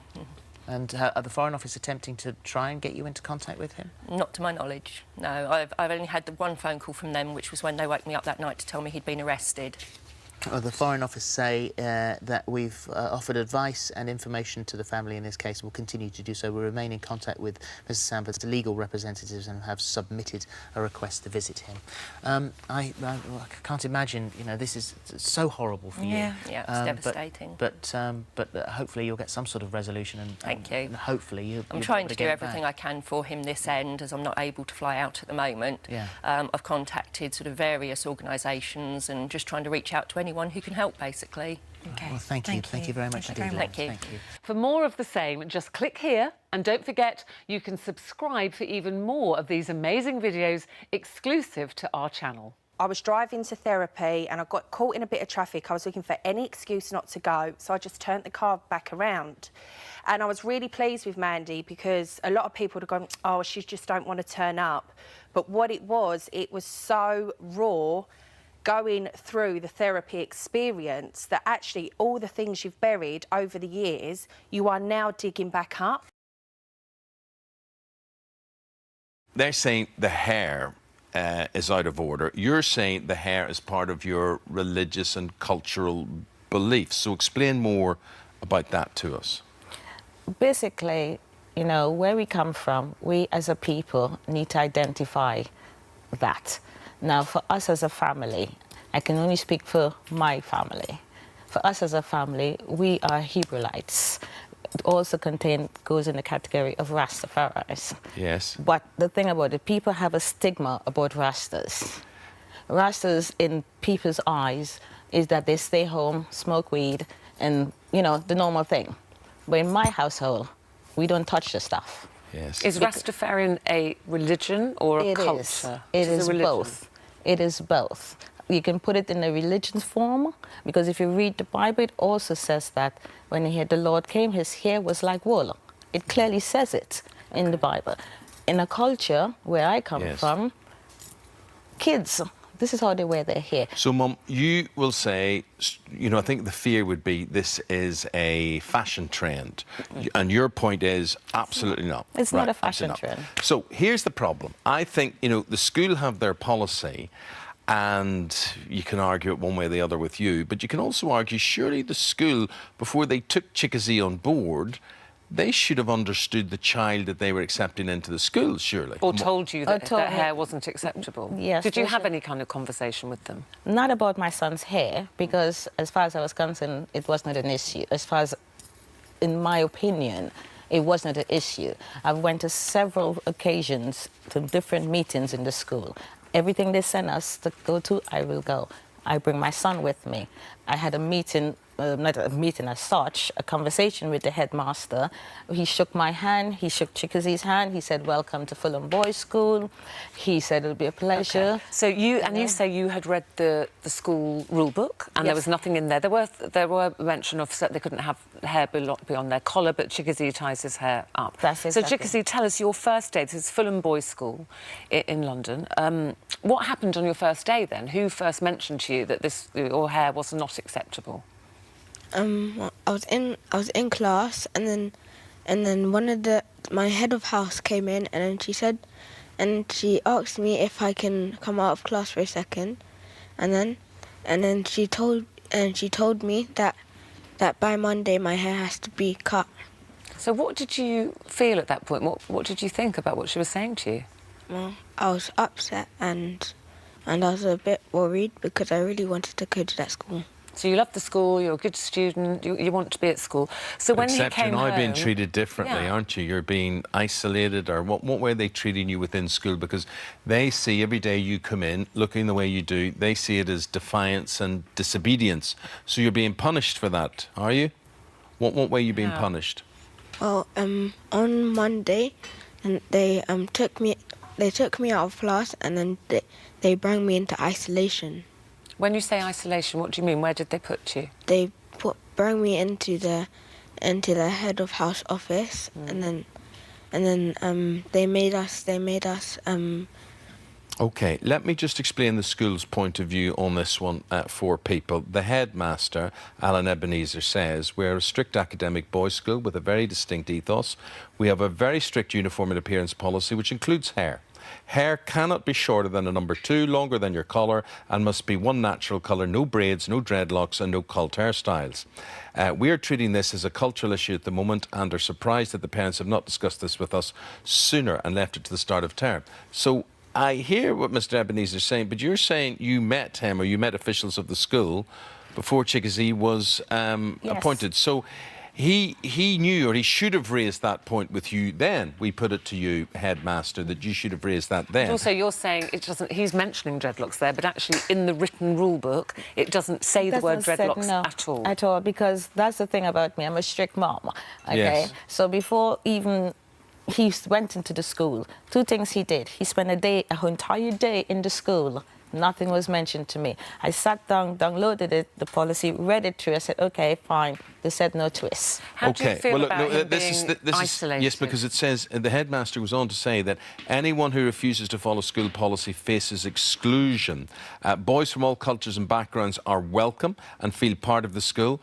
And if you don't adhere to the policy, there is no point in having a policy. So this could result on him being booted out of the school. Yes. So have you And- taken this further than the headmaster? Well, I've written the headmaster. I followed their procedure again. That's on the website. I've written to the headmaster, and he refused to write back to me. So what happens now? I mean, I have to say that Chickasee doesn't have permission from the school to be out of school today. That's your choice to bring him out of school and bring him here. So what do you want to happen now? What do you think will happen now? Well, at the end of the day, the main thing and the most important thing is my son's education. And for a headmaster to be sticking to this sort of policy, Yes. it is absolutely But wrong. Tuesday, if the main thing is your son's education, you maybe could argue that then the hair has to go, the dreadlocks have to go. No, it doesn't. So then that's not the main thing, is education isn't the main thing. Education is his main thing, because I had other kids and they all went to school and they all got education, Yeah. very good education, and they're all in very good positions at the moment. And they all had dreadlocks. And they all had dreadlocks.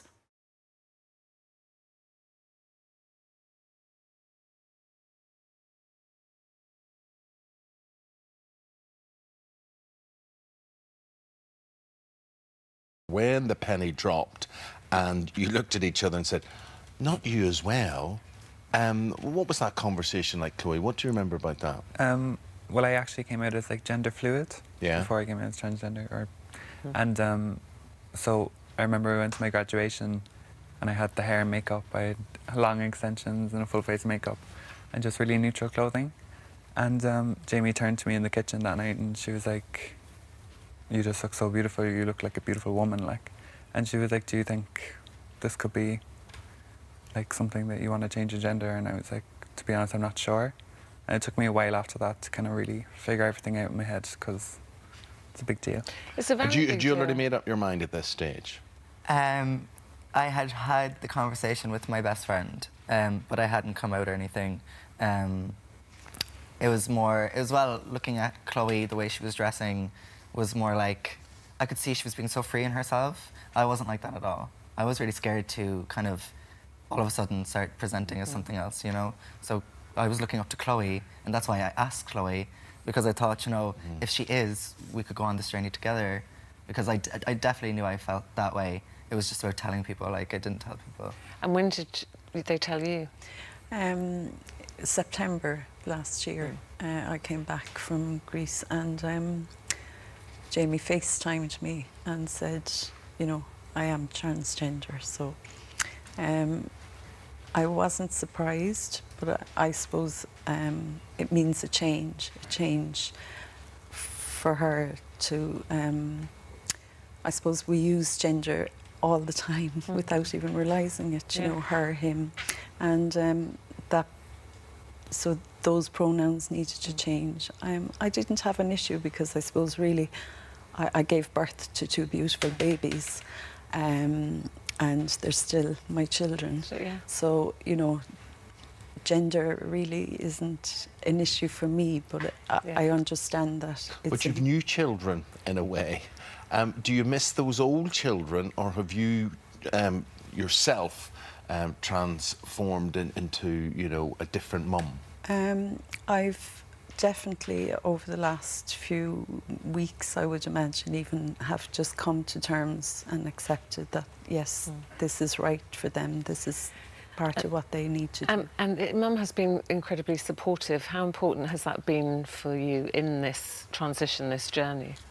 Well, I suppose it was never, like, I never felt like I had to keep any secrets, or I didn't want to say something in case I upset her, because I know that she wanted to know everything. She wanted to be there for me and she wanted to support me, so.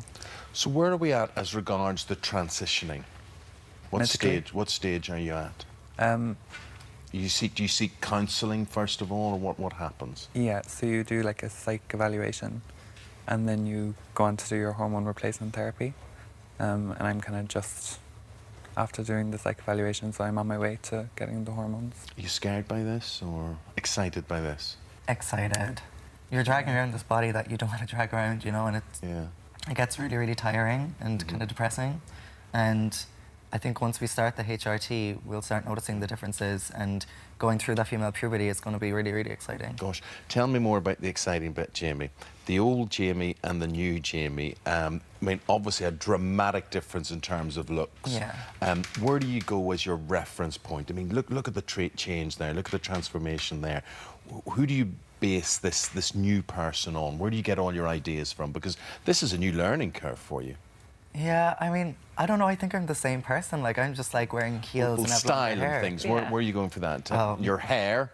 My hair, first of all, like, that was a gift. We got a gift from the hair extensions by Kira Lambert. She's a celebrity hairstylist, and she heard about our story and she was like, you know, I'm going to do something for you. And that I was actually the first day that I started presenting as a female and fully presenting as a female. So that's really important to me that, you know, I have my long hair and stuff. And I don't know, I suppose Britney Spears is like, I'm a big fan of Britney Spears and I look up to her. So maybe that's where the blonde hair comes from. And what about you? Was that a big change for you, the hair? Was that a big step forward? Yeah, well, I'm training as a hairdresser, so it saved a lot of time clipping. Instead of clipping in the extensions every day, just having them there, so. And what about partners? Are you looking for love, both of you? I found love. You found love? Yeah. Oh, good. Yeah, I did. Like 2 months ago, we went to a transgender training facility. It was set up by the TENI group, which is Transgender Equality Network in Ireland. And didn't go there looking for love, went there looking to find out more about myself, but yeah. Harry walked in and I... And you met Harry? Harry, Okay. Mum, there's a lot of happiness here. You can see this. And, you know, you were just talking about how you have recently used the term accepted what's going on.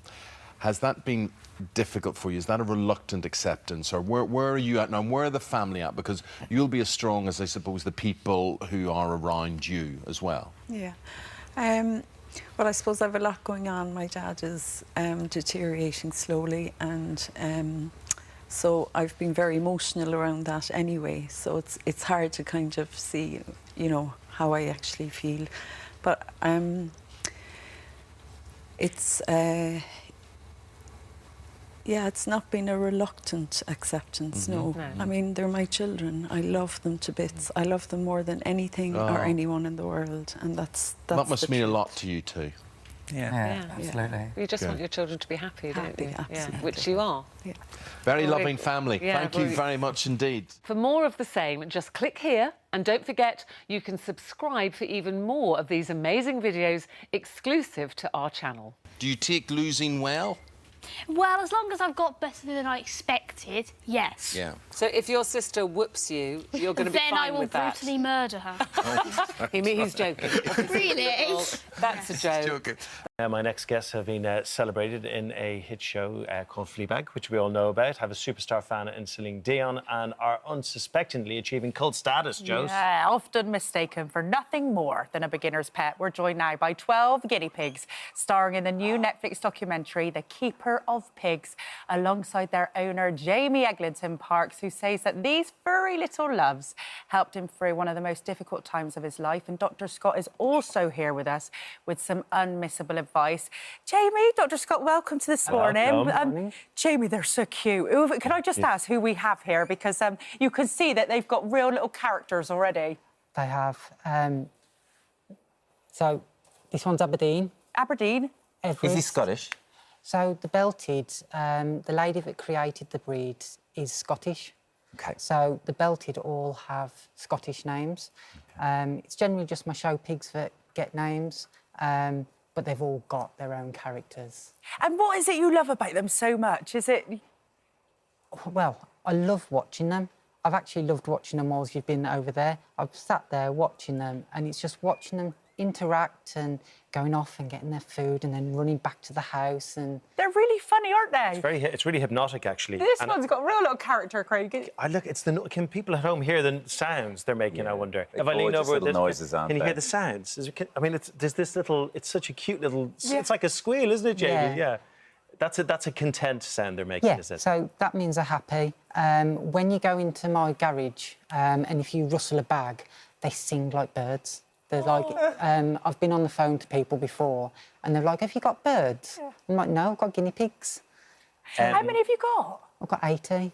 Or about 80. When 80? There's babies and the numbers go up and down, they fluctuate. All in your garage? Well, I built a garage specifically for them. So it's 16.5 foot squared, and it is insulated, lined in plastic. It's got heating, hot and cold running water. When I bought my house, I wanted somewhere that actually I enjoyed going down to. There's a whole subculture out there about guinea pigs. We saw it in the documentary. There are guinea pig shows. Yep. All the breeders get in touch with each other, but also there's a lot of guinea pig rescuers who are playing a very important role out there because they are overbred and not very responsibly as well by some people. Obviously, you guys are the responsible side of things here. Talk to us about that world. So the rescues, there are so many in the rescues. As you saw in the documentary, Shaz, she's constantly got influxes of 50 and 80 and so many coming in, and sometimes they can be in such bad condition and they just don't have the funding. You'll see on the documentary, there's times where Shaz feels like she just needs to close down because she's just running so low on funds, and they're there to help and people need to support them. And, I mean, support you do. I mean, you are a judge at, like, guinea pig shows across the country, aren't you? But they're not actually called guinea pigs. What's their real name, you know? So they're called cavies. Cavies? Which is a technical name for them. Guinea pig is a nickname, and it will have come from the fact that they were probably a guinea when they came over, so it was... Oh, guinea to buy them? Yes. OK, all right. So it was a nickname, the guinea pig. Oh. Yes, because they're actually from South America, really, Yeah. rather than, New Guinea, for example. Yeah. Dr. Scott, just because they're small doesn't mean they don't need a lot of care, right? Absolutely. In fact, I would say they're one of the most neglected pets that we have in the UK. Probably rabbits are number one, and then guinea pigs number two. It's just because kids have a short attention span, and although they are a wonderful starter pet in that they are pretty low maintenance, they're pretty, healthy, they're sort of simple creatures to look after and care for. When children have short attention spans, they run out of interest and affection, and if the parents aren't stepping up, then they do sort of get left at the bottom of the garden. You can, of course, have them in enclosures that are quite small because they are a small animal, but I think that belies what they actually need. You can get nutrition really wrong. People will feed them a lot of pellets rather than the hay food that you can see here. And actually, they're an animal where their teeth constantly grow throughout their life. So if they're not eating almost like 20 hours a day, their teeth will overgrow, and it's almost like jail bars, and then they can starve to death.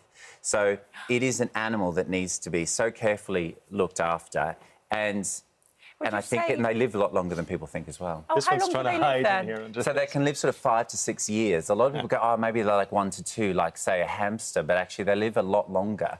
And I think when you think about kids, Joe, you know, Reg, like, when the kids are a certain age, they want a guinea pig. 5 years later, they might have got bored real quick. So you need to be the one looking after the guinea pig long after the child's given up their interest. And just quickly, sorry, Craig, is it best to buy one on their own or a pair? Always more than one. They like a community. They like chatting to each other. They are very sweet with one another. But the saying, bred like rabbits, they also breed like guinea pigs. Yeah. So you do need to make sure that you have them in same-sex couplings, or you can neuter them. So it's best to maybe neuter the male, and then you have them with females. Because I believe this guy's a boar, isn't he? Yep, so yes. 11 sows and 1 bull, but he's been neutered. He keeps them in check. You can see how confident he is, actually, because the others are actually... This little albino one here is hiding behind the hay. Just very quickly, Jamie, before we let them go back home. I mean, they have helped you in your life. You've had a tough time, and they've brought calm to your life. So they helped me through my divorce. They... I think for anyone, it's a time of upheaval and change, even if it's mutual. But having something to be able to concentrate on and put all your energy into. I spent a whole year, and I got 2 very good friends, and we went to shows all over the country, nearly every weekend. And it just gave me something to really focus on. Jamie, thank you for bringing them in. Jamie. They're so lovely, and good luck in all your shows and your documentary. And thank you, Dr. Scott. It's really good advice. Thank you. And thank you, gang. Yeah, thank you, guys. Thanks so much, particularly you, big gang. Thank you for visiting our This Morning YouTube channel. Now, we upload new content every day, so go ahead and hit that subscribe button so you don't miss out. And we'll see you in the morning. Just explain the living conditions that you've got, because you've got separate houses, obviously, but then you have, they've got a gravel yard which you need to cross to get access to your property. Absolutely, yeah. And so there is an agreed right-of-way here. The right-of-way, to be clear, it was one property. Yeah. It's been divided into 2. Right. And the property, which is ours, has a right-of-way over all their yard for both vehicular and pedestrian access. Got it, as we can see in the picture here. And so everything was pretty well okay until, and they had a young daughter, and they decided that they wanted to put up 2 sets of gates, the front gates and the gates closer to the house, to protect her, make sure she couldn't get out onto the street. Yeah. Okay, so when did it start to go wrong? It started to go wrong when we used our access a little bit more. So initially the outer gates were placed for security of both properties, which we agreed, and then the inner gates were placed on the agreement that they would only be shut when their daughter was out playing. And this worked perfectly to start with, the few times it happened, because I would drive home and I would see both gates are shut, and I would think, she's out in the yard. So I'd be very tentative in coming across and driving to the other side. Yeah.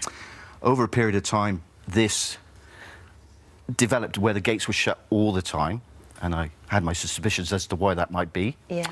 And then there was a point where I wanted to bring in 2 vehicles, and it was that point where it started to get a bit... Because you couldn't fit 2 vehicles on your drive, and you asked if you could install these 2 concrete ramps, and at which point, this is when Christopher said to you, are you sure you've got right of access, and started to question this. So that obviously then starts ringing alarm bells. Basically, there was bushes growing on one side, and then there was a raised curb. And then to get across to reverse 2 vehicles comfortably into our parking spots, I just asked for a concrete ramp. At that point, Mr. Hill, Chris Hill, and his father and another person I don't know who came out and basically said the right that I have to cross the land is restricted to an 8-foot strip.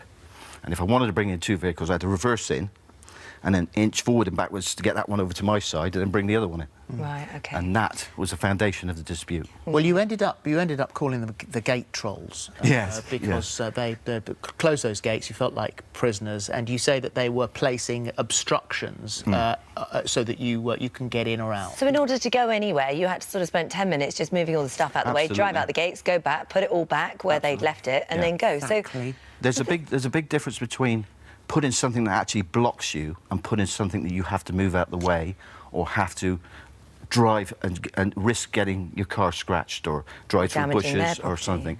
And this was the tactics, basically. When did the police get involved? The police originally got involved when I handed a letter to Susan Hill.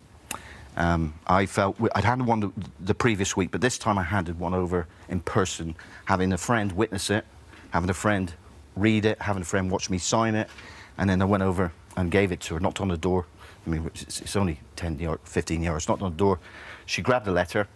I turned around, I put my thumb up to the friend in the window that couldn't be seen, and then 2 hours later we had the police round. And the police said, basically, that I'd substantially upset her and that I was not allowed to talk with them anymore. I was to do it through solicitors. And all subsequent police visits, virtually all, have said the same thing. Do not talk with them.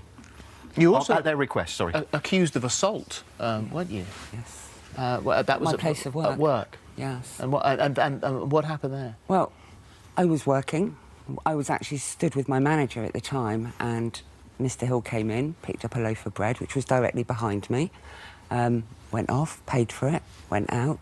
The next thing I hear is I've got a phone call from work saying that I'd been accused of assault and verbal abuse.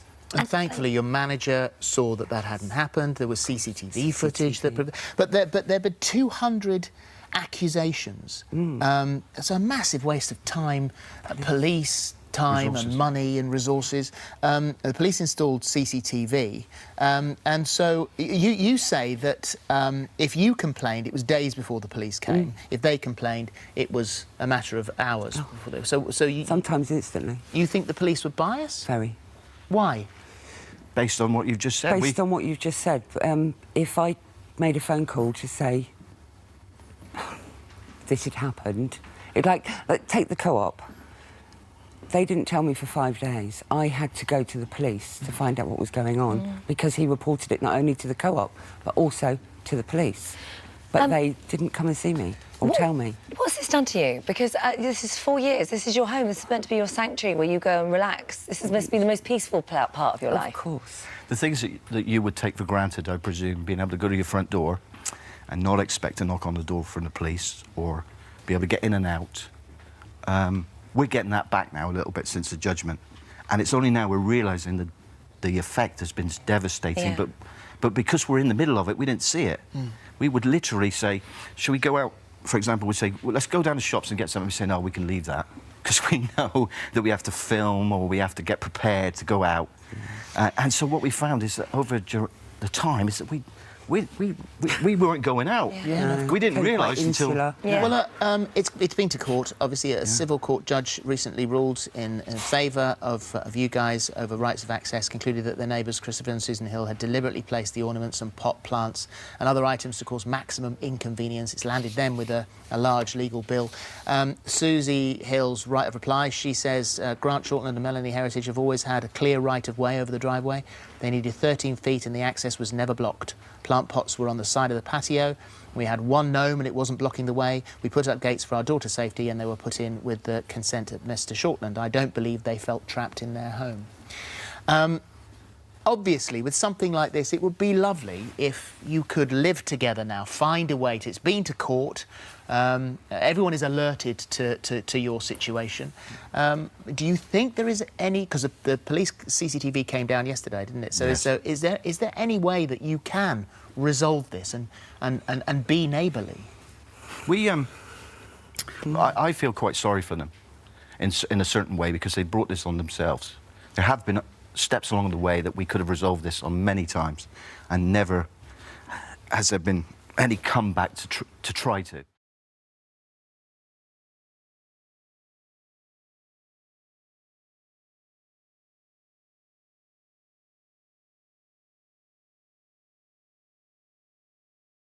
So this was a conversation that you had on Twitter. Good morning, by the way. Lovely to see you. Good morning. No, it wasn't a conversation. It was a tweet that I put out pointing out my belief, which I'll come on to in a second, about positive energy and pulsed electromagnetism. And all I did was ask of the person you're referring to a question. I've never said negative thinking causes cancer. So your promo is wrong, and I object to that. But I want to be really positive. We've only got 6 minutes, right? So, may I tell you my two beliefs? I believe doctors and scientists who say that disruption of our immune system by negative energy makes you prone to diseases of which cancer is one. That is a scientific medical fact, and I agree with those doctors. The other belief I have is that pulsed electromagnetism can help with tackling cancer. Tackling it, right? You've got to do other things, as I know. But you didn't say that in your tweet. Well, why would I? I was talking about this device that I use. I just said I was using it, and it was my belief, based on my personal experience, that it helps with fighting, if you want to use that word. I call it tackling cancer. On November the 29th, 2013, I was diagnosed with cancer. I had had no symptoms whatsoever. Luckily, because I'm a very positive person, I have regular medicals. My doctor said, your PSA has gone up. I had some tests, and it confirmed, ironically, on my father's birthday, he died in 1990 of prostate cancer, it confirmed I had prostate cancer. Anyone who gets that kind of diagnosis knows that is quite an emotional moment. You go one of two ways. You either decide you're going to focus on living your life, or you decide you're going to resign yourself to living your death. I went down the route of finding out as much information as I could. And this is what I'm talking about. Find out the information. So the man you referred to, I asked a question of him. You said, is it possible your ill health is caused by your negative attitude? A question. And that's to a man who's got cancer. Yes. Just, if anything, it's insensitive. Well, as somebody who also, until very recently, had cancer, I would ask that question. All I asked was a question. What about if it was that question is a question. If it's not an insensitive question, would you ask that to a child that had cancer? If it's about having negative energy? I think you're completely missing the point here. I asked him a question. But it would work the same, wouldn't it? If it's an energy after thing, he had sent or a particularly unpleasant tweet, I asked him a question.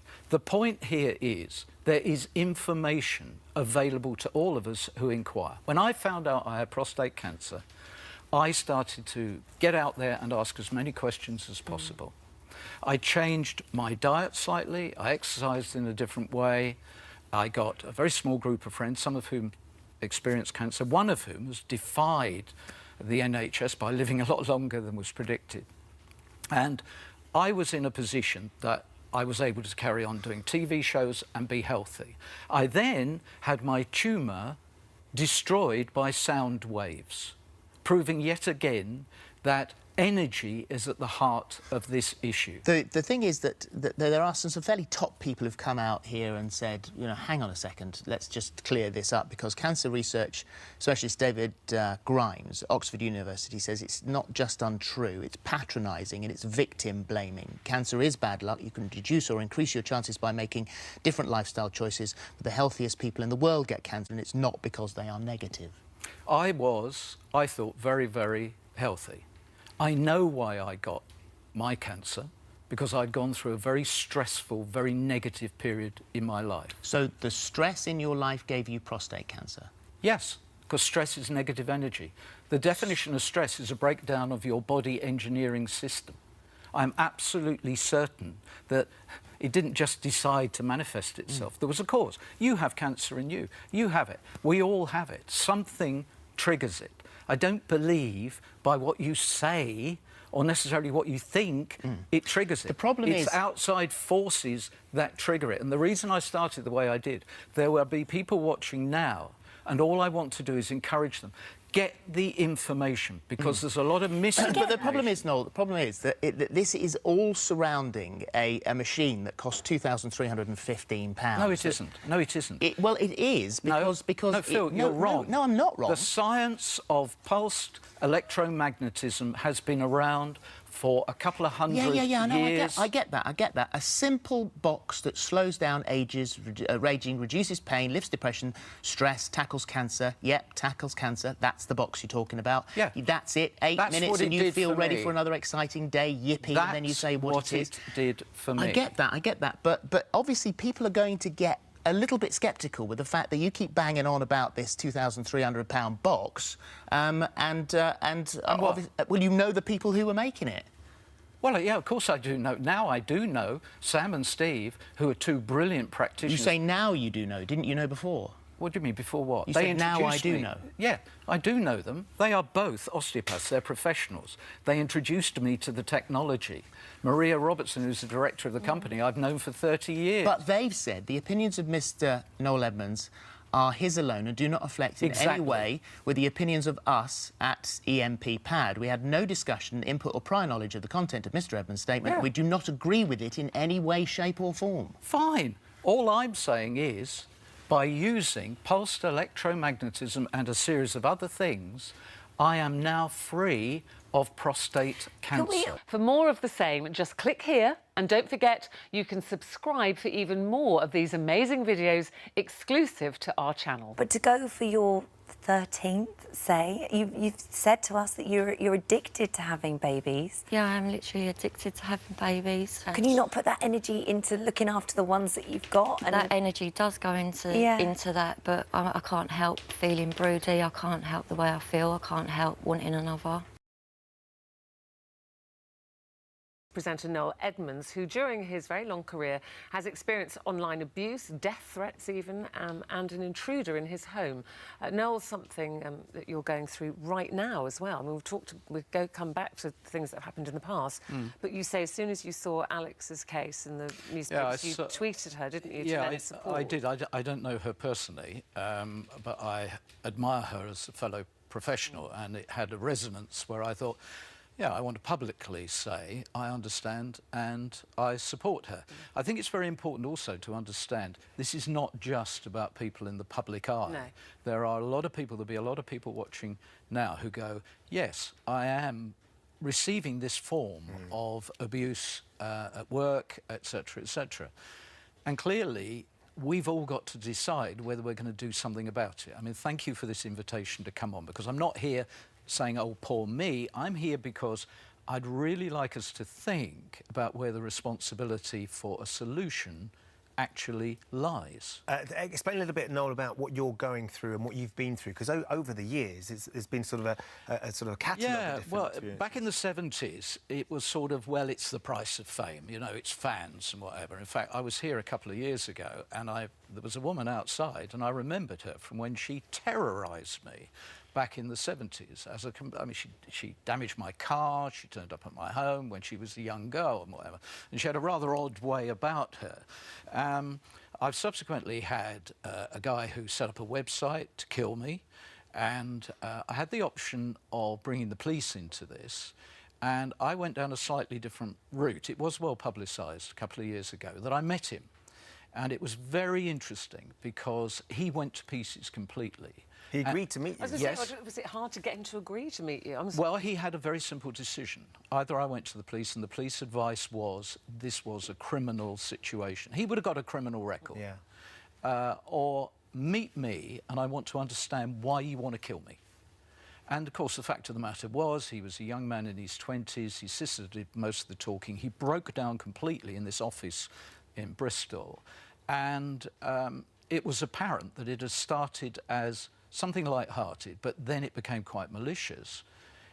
And then, of course, he didn't realise what he had started.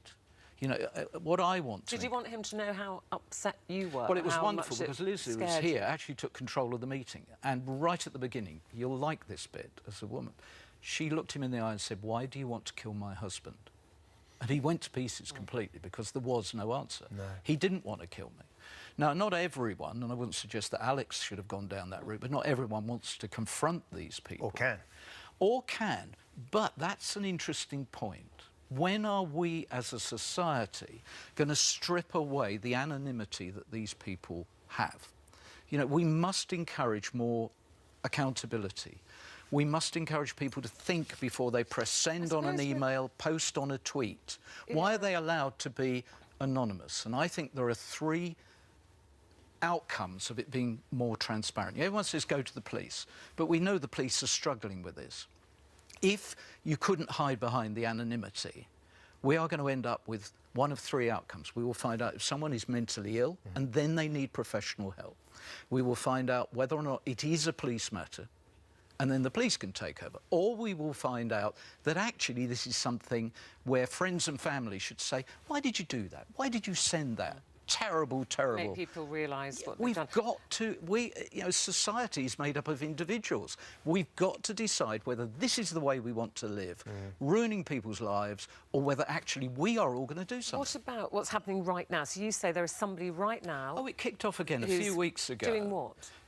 She sends me emails of an intimate nature, and then it became quite serious when she was accusing me of having an affair with her, and she wanted to go to the media and the public and out our relationship. And you say she, you're not, you sound as if you're not sure. Well, my professional advisors say they believe it's probably male. It's really interesting, this area, and I know we haven't got time, but please look at the work of a neuroscientist, David Eagleman. There's a series on BBC4 at the moment, and he has researched how the brain works. We're familiar with brainwashing. You know, it's been used by politicians and regimes for years. But what he's discovered is that the brain almost cleans itself and produces a new picture. So it doesn't necessarily acknowledge that they've said what they've said. So you start off saying, "I love this person," and you can actually make a transition to, "I'm married to this person," or "I don't like this person, I feel violence towards them," and it can transition to extreme violence. And in the experiments, even the people doing the experiments went through the process and created a totally false impression of the truth. And that's what happens with a lot of these people. I mean, you showed Alex Jones. You didn't show the picture of the man that was given the restraining order. Look at the picture of him. He needs help. He genuinely needs help. Yeah. Look, he has a haunted face. A lot of these people are in a mental health area where they need professional help.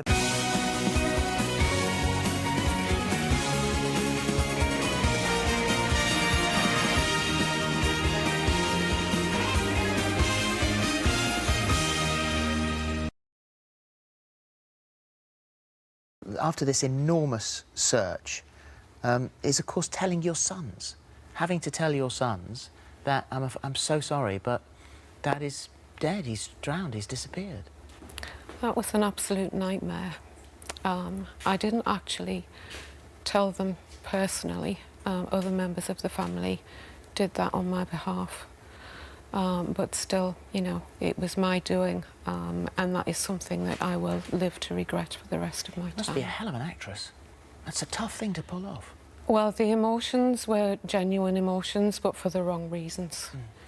You know, I was in bits. And then, of course, there's there's the stuff of movies that he's now disappeared, and you have to wait for him to be, you know, sort of declared dead and collect the money. For 4 years, he lived next door there was an adjoining door between the two houses. How do you pull that off? How when someone comes to the door, how often was he in your place and across in his?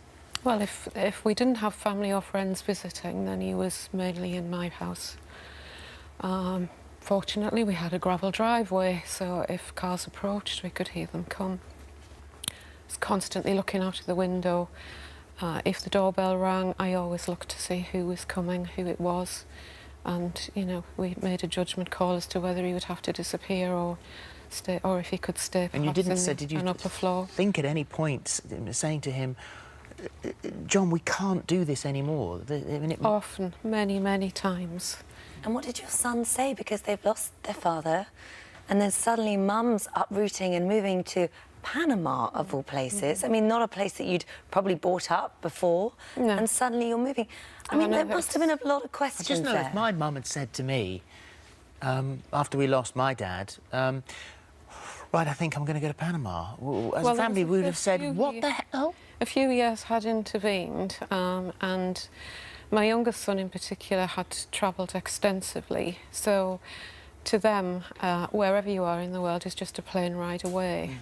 It wasn't like I was deserting them. I think, given what they knew, they felt that I deserved an adventure, and they were quite pleased that I was going off to do something that I'd wanted to do. So you go to Panama, find a house, and that's where the infamous photograph is taken. When that picture was taken, did you not think, oh my God, that's yes. dangerous? Well, yes, I wish that had never been taken, but, you know, it was done in an instant. There was no forewarning that that was going to happen. When you say you wish it had never been taken, does that mean that you wish you'd never been caught? No, no. I knew that it would all come out eventually. And going to Panama, it wasn't to escape it. It was just another section of John's plan, John's scheme. He was convinced that he would get away with his story of amnesia. I never expected him to get away with that at all. But I was just relieved to think everything is coming to an end now and all the lies will end. So when you come back, and obviously you're arrested quite quickly when you come back here, and the game is up, the two people that, you know, we all, when you're reading the book, and those two boys, your sons, Mark and Anthony, then have to be told that you have been living the most extraordinary, appalling lie. Yes, and I'm dreadfully ashamed of that. I never should have done it, but I just didn't have the confidence to stand up against John and not take any part in it. And you said that the thing that hurt you the most was in court, when yes, I think it was Mark that looked at you, and you said you couldn't believe the depth of hatred in his eyes. That was the first time I had seen them since the previous October when I left for Panama. And as he left the witness box, our eyes met, and they were just so dark and angry. And that was a horrible thing to witness. I bet. Well, John pleaded guilty and he got 6 years and 3 months. You pleaded not guilty but were found guilty and got 6 years and 6 months. So your sentence was longer than his. How did you feel about that? I always expected to be found guilty. I just hoped that there was a way that I could prove that I hadn't gone along with it willingly. And that was why I didn't plead guilty in the first place. When it came to sentencing, I'd been given no indication at all that the sentence would be anything as severe as it was. So that came as a total shock. Yes, I deserved to be sentenced. I committed a crime and I deserved the punishment. But nothing to that extent. I just wasn't prepared for that at all. And so what about your life? Where does that lead you? Rebuilding the blocks of life, I guess. I mean, you've got a relationship with your sons now. I have, which you're lucky thankfully, to have. I am extremely lucky to have that. And when I was in prison, I really felt that I'd lost them forever. And that led me into a deep depression. But fortunately, I came through that with help. And I've managed to turn my life around. I made the best opportunity that I could of all that was on offer in prison as far as education. And I equipped myself with up-to-date qualifications so that I could find a job and give myself the best chance to start a new life. For more of the same, just click here. At 71 stone, if you reach your goal, how would you get to the food without help? There's plenty of men who would love to be in Sid's position, so I have people message me every day of just about, you're so lucky, you're so lucky. I mean... Adele and Matt, tell me about your upbringing and how you guys got to this stage. I mean, did you have conventional lives and you just woke up one day and you thought, not for us, or did you evolve gradually, or did you start off like this? Or what? I think both of us had fathers that died when we were young through heart attacks, high-stress lifestyle, and I think when something like that happens in your life, it propels you into really exploring whether the conventional way is right and healthy. And when we decided to have a family, we wanted it to be balanced. We wanted both of their parents to be around for a long time.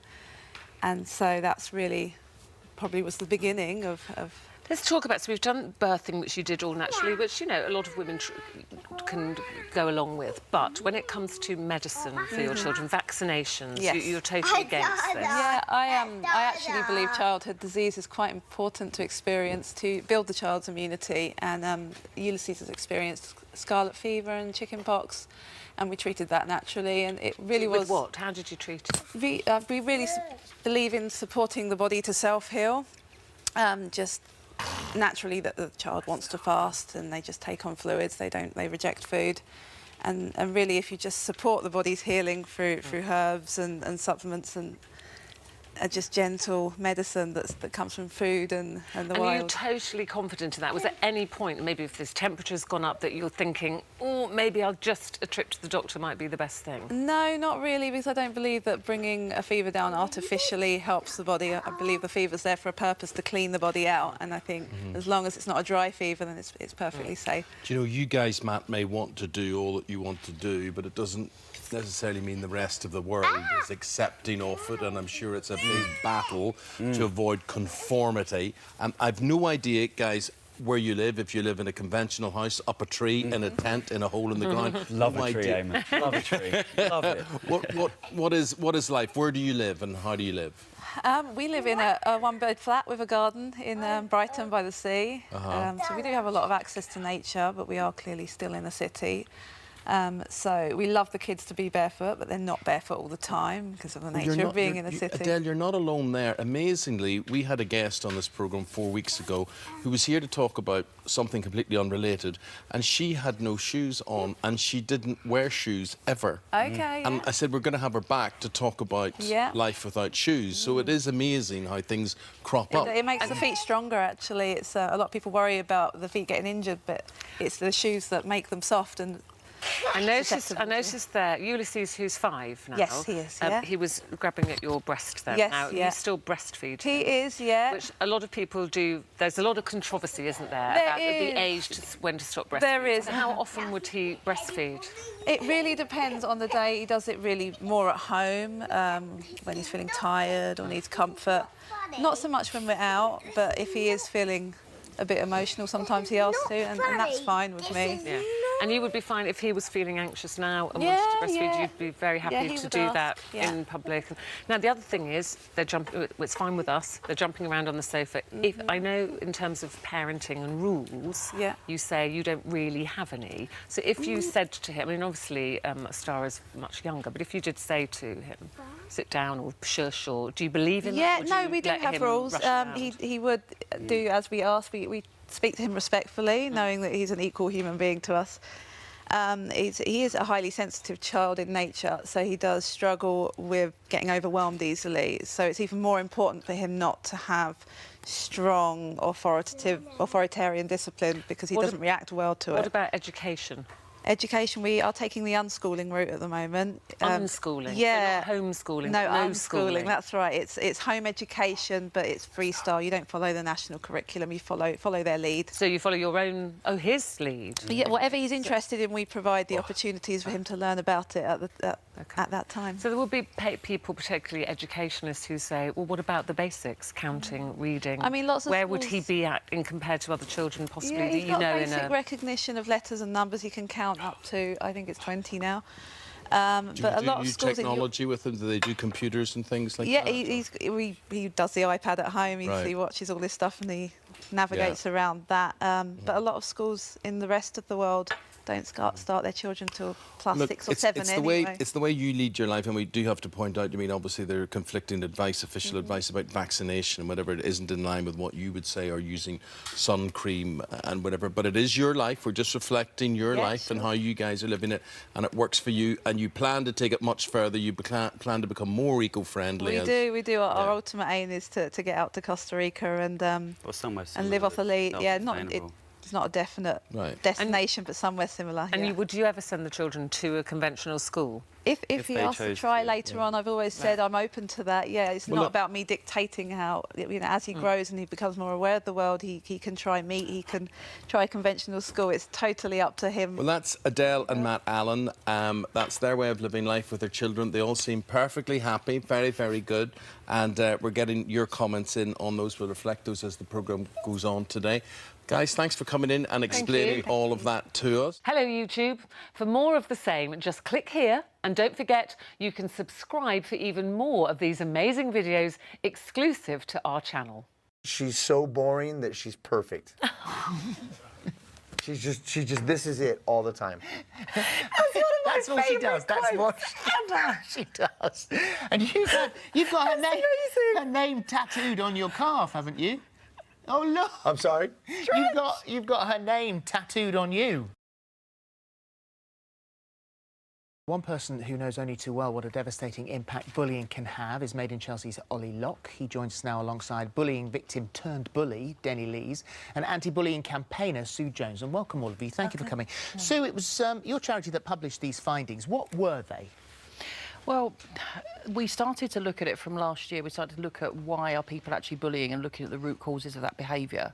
And that was the main focus behind it. We repeat at least half of the findings every year, but we started to look at what's going on for young people that are bullying. And something you found was that it starts at home, an awful lot In of a it. lot of cases, there's bullying at home or arguments at home and dynamics, stresses and traumas, family breakups, death of relatives, and these are real clear triggers. We'd heard this anecdotally before, but this is the first time we had hard facts and data to know what's going on for young people. 50% of young people questioned said they'd been bullied at some point. The tricky thing with bullying is that bullying for one person is banter for somebody else. It's very subjective, I completely agree.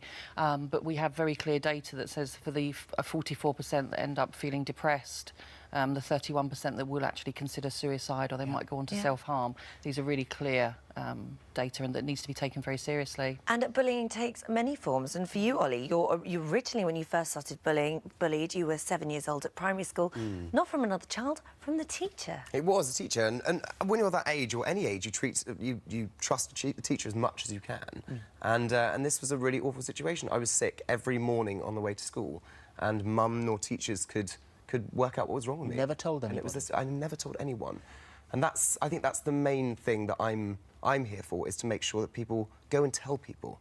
Because 40% of people don't. And it's so bad, and I lived a horrendous life. But you don't tell... You had it through your primary school days, but then also at 19 and 20, you had it at uni. And you would think that university, we are accepting, we're bright young minds, that they wouldn't be judgmental in any way. Yeah, I went completely the opposite way. I trained to be an actor and then moved off to go and do property in an agricultural university. And they didn't like me very much. A lot of them didn't like me, some of them didn't take good to me, and then decided to do awful things, throw pints on my head over nightclub doors and stuff, and wee on my car. Yeah, throw bottles at me, pints over my head. What effect did it have on you?